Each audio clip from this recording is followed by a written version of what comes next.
ਅਸੀਂ ਪਿਛਲੇ ਦਿਨਾਂ ਤੋਂ ਸਿੱਖਦੇ ਆ ਰਹੇ ਹਾਂ ਕਿ ਜਿਹੜਾ ਵਿਵਸਥਾ ਨੂੰ ਸੁਣਨ ਤੋਂ ਕੰਨ ਫੇਰ ਲੈਂਦਾ ਆ, ਵਚਨ ਦੱਸਦਾ, ਪਰਮੇਸ਼ਰ ਆਖਦਾ ਹੈ ਕਿ ਉਹਦੀ ਦੁਆ, ਉਹਦੀ ਪ੍ਰਾਰਥਨਾ ਵੀ ਮੈਨੂੰ ਘਿਨਾਉਣੀ ਲੱਗਦੀ। ਸੋ ਅਸੀਂ ਇਹਦੇ ਬਾਰੇ ਕਾਫੀ ਬਰੀਕੀ ਦੇ ਨਾਲ ਸਿੱਖਿਆ ਪਿਛਲੇ ਦਿਨਾਂ ਵਿੱਚ, ਔਰ ਅਸੀਂ ਹੁਣ ਪਹੁੰਚੇ ਸੀਗੇ ਕੁਲਸੀਆਂ ਦਾ ਖੱਤ 1 ਅਧਿਆਏ ਉਹਦੀ 9 ਆਇਤ ਤੋਂ। ਅਸੀਂ ਫਿਰ ਦੁਬਾਰਾ ਪੜਾਂਗੇ 9 ਤੋਂ ਲੈ ਕੇ 11 ਤੱਕ। ਕੁਲਸੀਆਂ ਦਾ ਖੱਤ ਸੰਤ ਪੌਲੁਸ ਦਾ ਲਿਖਿਆ ਹੋਇਆ ਕੁਲਸੀਆਂ ਦੀ ਕਲੀਸਿਆ ਨੂੰ ਖੱਤ, ਉਹਦਾ 1 ਅਧਿਆਏ ਔਰ ਉਹਦੀ 9 ਤੋਂ ਲੈ ਕੇ 11 आयत तक। इसलिए जिस दिन से ये सुना है, हम भी तुम्हारे लिए ये प्रार्थना और विनती करना नहीं छोड़ते कि तुम सारे आत्मिक ज्ञान और समझ सहित परमेश्वर की 8 आयत तो पढ़ दो। उसी ने तुम्हारे प्रेम को जो आत्मा में है हम पर प्रकट किया। उसी ने तुम्हारे प्रेम को जो आत्मा में है हम पर प्रकट किया है। केड़ा प्रेम प्रकट किया जी? साडा प्रेम भला किदां दा? हाँ जी, जिस्मन साडा प्रेम भला किदां दा? आत्मा तो प्रेम ते साडा प्रेम हैगा शरीर तो, है ते साडा प्रेम हैगा एक दूजे दीयां जरूरतां तो। साडा प्रेम हैगा एक दूजे तो फायदा उठाउण तो। लेकिन जिहड़ा आत्मा तो प्रेम आ वो सिर्फ और सिर्फ बलिदान दे लई है।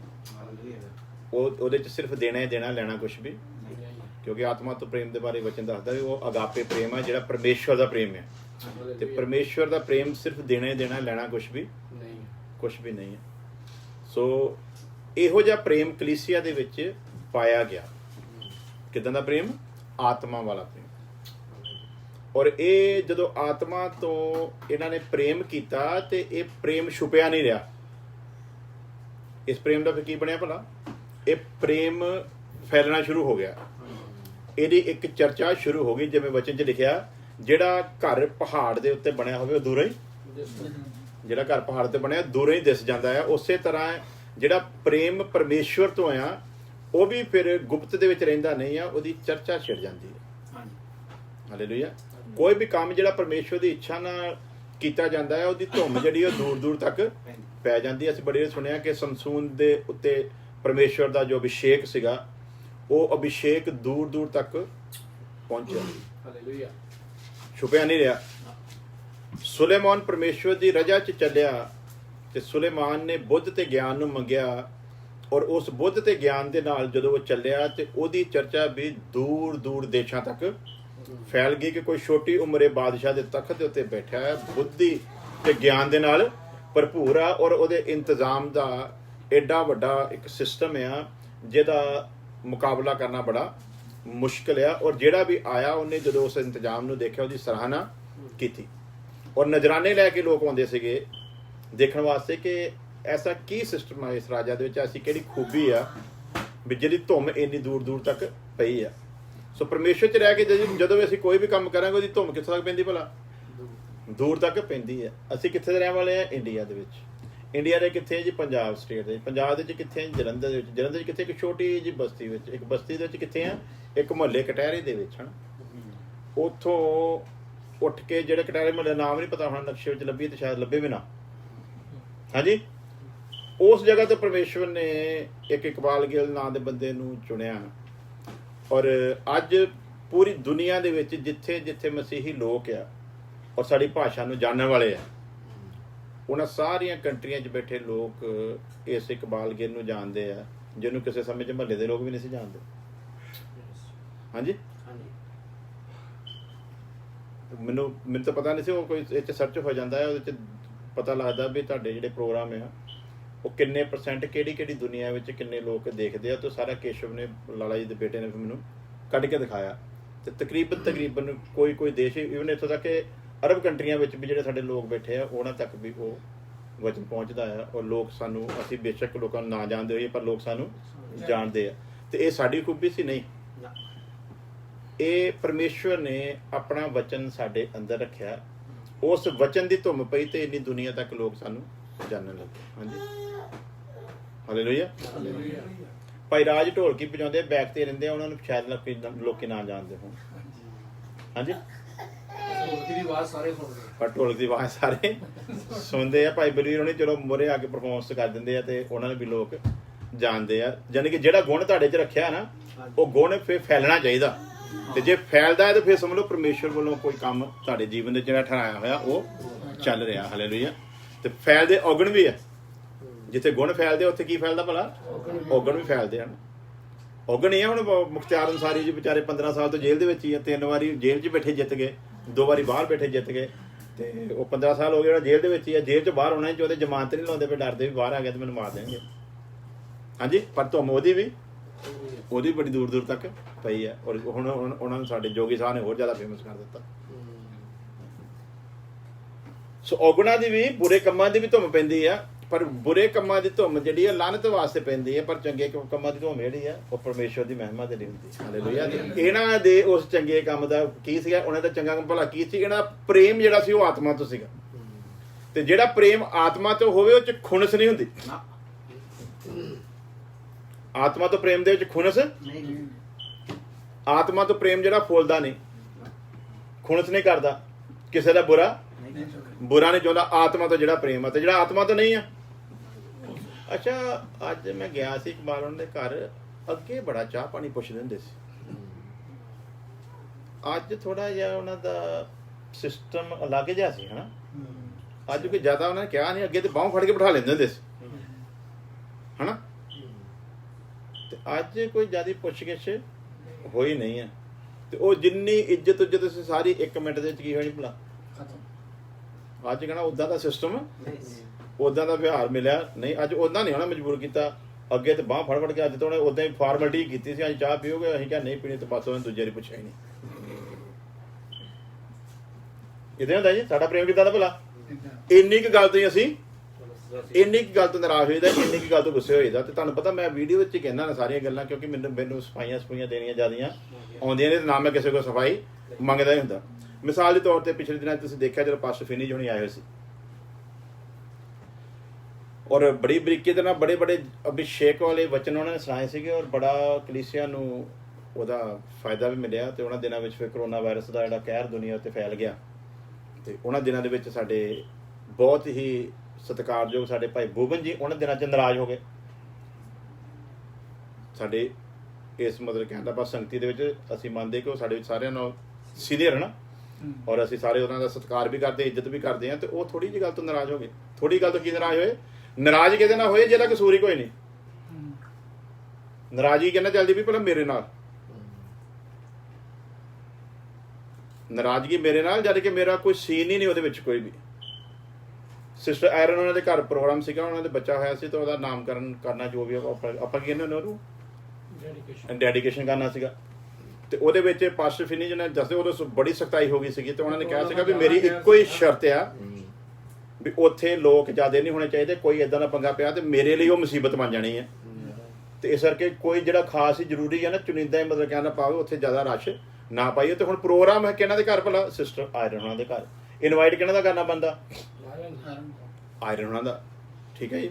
ਪਾਸਟਰ ਉਹਨਾਂ ਦੀ ਕੀ ਹਦਾਇਤਾਂ ਵੀ ਉੱਥੇ ਮਤਲਬ ਰਸ਼ ਨਹੀਂ ਪਾਉਣਾ, ਉਹਨਾਂ ਦੇ ਘਰ ਦੇ ਹੀ ਹੋਣ, ਤੇ ਵੱਧ ਤੋਂ ਵੱਧ ਕੋਈ ਇੱਕ ਅੱਧਾ ਜਿਹੜਾ ਜਿਹਨੇ ਆਉਣਾ। ਤੇ ਉਹਦੇ 'ਚ ਆਪਾਂ ਕੌਣ ਗਿਆ? ਮੇਰਾ ਖਿਆਲ ਸ਼ਾਇਦ ਤੁਸੀਂ ਸੀਗੇ, ਤੇ ਭਾਈ ਬਲਵੀਰ ਸੀ, ਤੇ ਇਹ ਉਹਨਾਂ ਲੈ ਕੇ ਆਏ ਸੀ, ਤਾਂ ਕਰਕੇ। ਤੇ ਆਪਾਂ 3 ਪਰਿਵਾਰ ਸੀ, ਬਾਕੀ ਕਲੀਸਿਆ ਕੋਈ ਨਹੀਂ। ਪਰ ਭਾਈ ਬੂਬਨ ਜੀ ਉਹਨਾਂ ਨੇ ਕੀ ਕੀਤਾ? ਇਸੇ ਚੀਜ਼ ਦਾ ਬੁਰਾ ਮਨਾ ਲਿਆ ਵੀ ਸਾਨੂੰ ਇਗਨੋਰ ਕੀਤਾ ਜਾਂਦਾ ਆ, ਸਾਨੂੰ ਪਿੱਛੇ ਪਾਇਆ ਜਾਂਦਾ ਆ, ਸਾਡੀ ਪੁੱਛ ਗਿੱਛ ਹੁੰਦੀ ਨਹੀਂ, ਜਾਂ ਸਾਨੂੰ ਅਸੀਂ ਇਹਨਾਂ ਦੇ ਪੰਜਾਬ ਦੇ ਨਹੀਂ ਆ ਤਾਂ ਕਰਕੇ ਸਾਨੂੰ ਸ਼ਾਇਦ ਪਿੱਛੇ ਪਾਇਆ ਜਾਂਦਾ। ਜਦ ਕਿ ਖੁਦਾ ਗਵਾਹ ਆ, ਕਿਉਂਕਿ ਸਾਨੂੰ ਸਫਾਈ ਦੇਣ ਦੀ ਜ਼ਰੂਰਤ ਨਹੀਂ ਆ। ਖੁਦਾ ਗਵਾਹ ਆ ਕਿ ਜਿੰਨੀ ਰਿਸਪੈਕਟ ਉਹਨਾਂ ਨੂੰ ਅਸੀਂ ਦਿੱਤੀ ਆ, ਸ਼ਾਇਦ ਉਹਨਾਂ ਦੇ ਆਪਣੇ ਹਿੰਦੀ ਜਾਣਨ ਵਾਲੇ ਲੋਕਾਂ ਜਾਂ ਦਿੱਲੀ ਦੇ ਲੋਕਾਂ ਵਿੱਚ ਉਹਨਾਂ ਨੂੰ ਮਿਲੀ ਜਿੰਨੀ ਇੱਜ਼ਤ ਰਿਸਪੈਕਟ ਅੱਜ ਵੀ ਅਸੀਂ ਦਿੰਦੇ ਹਾਂ। ਇੰਨਾ ਕੁਝ ਜਾਣਨ ਦੇ ਬਾਵਜੂਦ ਵੀ ਇੱਥੋਂ ਤੱਕ ਕਿ ਹਿੰਦੀ ਦੇ ਵਿੱਚ ਜਿਹੜਾ ਪਰਮੇਸ਼ਵਰ ਦਾ ਵਚਨ ਦੇਣਾ ਮੇਰੇ ਲਈ ਬਹੁਤ ਮੁਸ਼ਕਿਲ ਹੈ, ਬਹੁਤ ਔਖਾ ਹੈ, ਕਿਉਂਕਿ ਵਰਡ ਨਹੀਂ ਮਿਲਦੇ। ਔਰ ਸਾਡੀ ਮੁਹੱਬਤ ਇੱਥੋਂ ਹੀ ਜਾਣੀ ਜਾ ਸਕਦੀ ਆ ਕਿ ਅਸੀਂ ਹਿੰਦੀ ਵਿੱਚ ਮੈਸੇਜ ਸਿਰਫ ਉਹਨਾਂ ਦਾ ਕਰਕੇ ਦਿੰਦੇ ਹਾਂ, ਜਦ ਕਿ ਬਾਕੀ ਸਾਡੇ ਵਿੱਚ ਐਸੀਆਂ ਬੀਬੀਆਂ ਜਿਹਨਾਂ ਨੂੰ ਹਿੰਦੀ ਸਮਝ ਨਹੀਂ ਆਉਂਦੀ। ਸਾਡੇ 'ਚ ਕਾਫੀ ਜਣੇ ਜਿਹਨਾਂ ਨੂੰ ਹਿੰਦੀ ਸ਼ਬਦ ਸਮਝ ਨਹੀਂ ਆਉਂਦੇ, ਪਰ ਅਸੀਂ ਉਸ ਇੱਕ ਸ਼ਖਸ ਦੇ ਲਈ ਸਾਰਾ ਮੈਸੇਜ ਕੱਚ ਦਿੰਦੇ ਭਲਾ। ਇੱਕ ਸ਼ਖਸ ਨਾਰਾਜ਼ ਨਾ ਹੋ ਜਾਏ। ਵਚਨ 'ਚ ਕੀ ਲਿਖਿਆ? 99 ਭੇਡਾਂ ਦੀ ਫਿਕਰ ਛੱਡ ਕੇ ਕਿਹਦੇ ਮਗਰ ਚਲ ਗਿਆ ਭਲਾ? ਇੱਕ ਦੇ ਮਗਰ ਚਲੇ ਗਿਆ। ਤੇ ਅਸੀਂ ਬਾਕੀਆਂ ਦੀ ਪਰਵਾਹ ਨਾ ਕੀਤੇ ਬਿਨਾਂ ਕਿਹਦੇ ਲਈ ਸਿਰਫ ਹਿੰਦੀ ਮੈਸੇਜ ਦਿੰਦੇ ਆ? ਸਿਰਫ ਉਹਨਾਂ ਦੇ ਲਈ, ਕਿਉਂਕਿ ਬਾਕੀਆਂ ਨੂੰ ਥੋੜੀ ਬਹੁਤੀ ਹਿੰਦੀ ਸਮਝ ਆ ਵੀ ਜਾਊਗੀ, ਉਹਨਾਂ ਨੂੰ ਪੰਜਾਬੀ ਦੇ ਕਾਫੀ ਸ਼ਬਦ ਸਮਝ ਨਹੀਂ ਆਉਂਦੇ। ਤੇ ਅਸੀਂ ਆਪਣੇ ਪ੍ਰੇਮ ਨੂੰ ਕਿੱਦਾਂ ਪ੍ਰਗਟ ਕਰਦੇ ਆ ਵੀ ਉਹਨਾਂ ਦੇ ਲਈ ਅਸੀਂ ਹਿੰਦੀ 'ਚ ਮੈਸੇਜ ਰੱਖਿਆ। ਬਾਵਜੂਦ ਇਹਦੇ ਉਹ ਇਹਨਾਂ ਛੋਟੀਆਂ ਛੋਟੀਆਂ ਗੱਲਾਂ ਨੂੰ ਲੈ ਕੇ ਨਾਰਾਜ਼ ਹੋਣ ਜਾਂ ਕਿਸੇ ਦੇ ਨਾਲ ਗੱਲ ਕਰਨ, ਉਹਨਾਂ ਦਾ ਫਰਜ਼ ਕੀ ਬਣਦਾ ਸੀ ਭਲਾ? ਅਗਰ ਕੋਈ ਨਾਰਾਜ਼ਗੀ ਮੇਰੇ ਤੱਕ ਸੀ ਜਾਂ ਉਹਨਾਂ ਨੂੰ ਲੱਗਦਾ ਕਿ ਪਾਸਟਰ ਜੀ ਸਾਡੇ ਨਾਲ ਗੇੜਾ ਕਰਦੇ ਪਏ ਤੇ ਉਹਨਾਂ ਦਾ ਫਰਜ਼ ਕੀ ਬਣਦਾ ਭਲਾ? ਮੇਰੇ ਨਾਲ ਡਾਇਰੈਕਟ ਗੱਲ ਕਰਦੇ। ਕੀ ਕਰਦੇ ਭਲਾ? ਜਿਹੜਾ ਜਦੋਂ ਆਤਮਾ ਦਾ ਪ੍ਰੇਮ ਆ ਫਿਰ ਅਸੀਂ ਕੀ ਕਰਾਂਗੇ? ਡਾਇਰੈਕਟ ਅਸੀਂ ਗੱਲ ਕਰਾਂਗੇ। ਅਸੀਂ ਅੱਜ ਵੀਡੀਓ ਉੱਤੇ ਕੱਲ੍ਹ ਹੀ ਦੱਸ ਰਹੇ ਹਾਂ ਤਾਂ ਕਿ ਅਸੀਂ ਇਕੱਲੇ ਬੰਦੇ ਸਫਾਈ ਦੇਈਏ, ਸਾਰੇ ਇੱਕ ਵਾਰੀ ਸੁਣ ਲੈਣ ਵੀ ਸਾਡੇ ਮਨ ਦੇ ਵਿੱਚ ਉਹਨਾਂ ਦੇ ਪ੍ਰਤੀ ਕਿੰਨਾ ਆਦਰ ਆ, ਕਿੰਨੀ ਇੱਜ਼ਤ ਆ। ਪਿਛਲੇ ਦਿਨਾਂ 'ਚ ਮੈਂ ਕਾਲ ਵੀ ਕੀਤੀ ਸੀ, ਫਿਰ ਉਹਨਾਂ ਨੇ ਜਦੋਂ ਕਾਲ ਕੀਤੀ ਉਦੋਂ ਮੈਂ ਬਿਜੀ ਹੋ ਗਿਆ, ਬਾਅਦ 'ਚ ਗੱਲਬਾਤ ਨਹੀਂ ਹੋ ਸਕੀ। ਮੈਂ ਚਾਹੁੰਦਾ ਮੈਂ ਘਰ ਜਾਵਾਂ, ਉਹਨਾਂ ਦੇ ਕੋਲ ਬੈਠ ਕੇ ਤੇ ਉਹਨਾਂ ਦੇ ਨਾਲ ਸਾਰੀਆਂ ਗੱਲਾਂ ਕਲੀਅਰ ਕਰਾਂ ਵੀ ਭਾਈ ਸਾਹਿਬ ਅਗਰ ਤੁਹਾਨੂੰ ਡਾਇਰੈਕਟ ਮੇਰੇ ਨਾਲ ਕੋਈ ਇਤਰਾਜ਼ ਹੈ ਤੇ ਤੁਸੀਂ ਉਹ ਮੈਨੂੰ ਮੇਰੇ ਨਾਲ ਕਲੀਅਰ ਕਰ ਸਕਦੇ ਹੋ ਤੇ ਮੈਂ ਉਹਦੀ ਸਫਾਈ ਦਊਂਗਾ। ਜੇ ਤੁਹਾਨੂੰ ਤੁਸੀਂ ਉੱਤੇ ਸੈਟੀਸਫਾਈ ਹੋ ਜਾਓ ਠੀਕ ਹੈ, ਤੇ ਜੇ ਤੁਹਾਨੂੰ ਲੱਗੇ ਵੀ ਨਹੀਂ ਅਸੀਂ ਤੁਹਾਨੂੰ ਮਤਲਬ ਕਹਿੰਦਾ ਭਾਵ ਵੀ ਸਿਰਫ ਕੀ ਕਹਿੰਦੇ ਪੰਜਾਬੀ 'ਚ ਮਿੱਠੀ ਗੋਲੀ ਦੇ ਰਹੇ ਤੇ ਫਿਰ ਰਹਿੰਦੀ ਹੋ। ਪਰ ਉਹਨਾਂ ਦਾ ਟਾਈਮ ਬਣ ਨਹੀਂ ਸਕਿਆ ਤੇ ਹੁਣ ਮੈਂ ਅੱਜ ਫੈਸਲਾ ਕੀਤਾ ਵੀ ਆਨਲਾਈਨ ਸਾਰੇ ਨਾਲ ਸੁਣ ਲੈਣਗੇ ਤੇ ਨਾਲੇ ਅਸੀਂ ਉਸ ਗੱਲ ਨੂੰ ਰੱਖ ਵੀ ਦੇਵਾਂਗੇ। ਸੋ ਸਾਡੇ ਮਨ ਦੇ ਵਿੱਚ ਉਹਨਾਂ ਦੇ ਲਈ ਇਦਾਂ ਦੀ ਕੋਈ ਗੱਲ ਨਹੀਂ, ਪਰ ਮੈਂ ਸਾਡਾ ਵਿਸ਼ਾ ਹੀ ਚੱਲਦਾ ਪਿਆ। ਲਿਖਿਆ ਕੀ ਲਿਖਿਆ? ਆਤਮਾ ਤੋਂ ਪ੍ਰੇਮ ਦੀ ਧੁੰਮ ਪੈ ਗਈ। ਕਿਹੜੇ ਪ੍ਰੇਮ ਦੀ? ਆਤਮਾ ਤੋਂ। ਤੇ ਅਸੀਂ ਕਦੇ ਵੀ ਕਿਸੇ ਨਾਲ ਇਦਾਂ ਨਾਰਾਜ਼ ਨਹੀਂ ਹੋ ਸਕਦੇ ਜੇ ਸਾਡਾ ਪ੍ਰੇਮ ਕੀ ਹੈ ਭਲਾ? ਆਤਮਾ ਤੋਂ। ਤੇ ਜੇ ਸਾਡਾ ਪ੍ਰੇਮ ਆਤਮਾ ਤੋਂ ਨਹੀਂ ਆ ਫਿਰ ਤਾਂ ਅਸੀਂ ਛੋਟੀਆਂ ਛੋਟੀਆਂ ਕਮਜ਼ੋਰੀਆਂ ਲੱਭਣੀਆਂ ਬੰਦੇ ਦੀਆਂ। ਕਿਹੜੀ ਗੱਲ ਦੇ ਉੱਤੇ ਉਂਗਲੀ ਰੱਖੀਏ, ਕਿੱਥੇ ਉਹਦੀ ਕਿਹੜੀ ਰਗ ਨੂੰ ਦਬਾਈਏ, ਕਿੱਥੇ ਉਹਨੂੰ ਕਿਸੇ ਤਰ੍ਹਾਂ ਦੋਸ਼ੀ ਠਹਿਰਾਉਣ ਦੀ ਕੋਸ਼ਿਸ਼ ਕਰੀਏ, ਫਿਰ ਤੇ ਇਹ ਕੁਝ ਹੋਣਾ। ਪਰ ਜੇ ਅਸੀਂ ਕਹਿੰਦੇ ਆਤਮਾ ਤੋਂ ਆ ਤੇ ਫਿਰ ਆਤਮਾ ਤੋਂ ਪ੍ਰੇਮ ਤੇ ਇਹ ਹੀ ਆ ਵੀ ਇਹ ਤੇ ਕੁਰਬਾਨੀ ਦਿੰਦਾ ਆ, ਕੁਰਬਾਨੀ ਮੰਗਦਾ। ਕੁਰਬਾਨੀ ਦੇਣਾ ਆਤਮਿਕ ਪ੍ਰੇਮ ਹੈ। ਤੇ ਫਿਰ ਇਹ ਆਤਮਿਕ ਪ੍ਰੇਮ ਗੱਲੀ ਜ਼ਬਾਨੀ ਨਹੀਂ, ਇਹ ਕਰਨੀਆਂ ਤੋਂ ਸਾਬਤ ਕਰਨਾ ਪੈਂਦਾ। ਇਹ ਤੇ ਕੰਮਾਂ ਤੋਂ ਸਾਬਤ ਹੋਣਾ ਵੀ ਆਤਮਿਕ ਪ੍ਰੇਮ ਹੈਗਾ ਕਿ ਨਹੀਂ, ਸਿਰਫ ਗੱਲੀ ਜ਼ਬਾਨੀ। ਇਹਨਾਂ ਦੇ ਪ੍ਰੇਮ ਦੀ ਧੁੰਮ ਪਈ ਆ ਤੇ ਜਦੋਂ ਧੁੰਮ ਪਈ ਆ ਤੇ ਫਿਰ ਇਹਨਾਂ ਲਈ ਪ੍ਰਾਰਥਨਾ ਸ਼ੁਰੂ ਹੋ ਗਈ। ਤੇ ਸਾਡਾ ਵਿਸ਼ਾ ਕੀ ਚੱਲਦਾ ਪਿਆ ਭਲਾ? ਪ੍ਰਾਰਥਨਾ। ਇਹਨਾਂ ਦੇ ਪ੍ਰੇਮ ਨੇ ਸੰਤ ਪਾਲੂਸ ਜਿਹੇ ਖੁਦਾ ਦੇ ਸੇਵਕਾਂ ਨੂੰ ਮਜਬੂਰ ਕਰ ਦਿੱਤਾ। ਇਹਨਾਂ ਨੇ ਨਹੀਂ ਚਿੱਠੀ ਭੇਜੀ ਵੀ ਪਾਸਟਰ ਜੀ ਸਾਨੂੰ ਆਪਣੀ ਪ੍ਰਾਰਥਨਾ 'ਚ ਯਾਦ ਰੱਖਿਓ।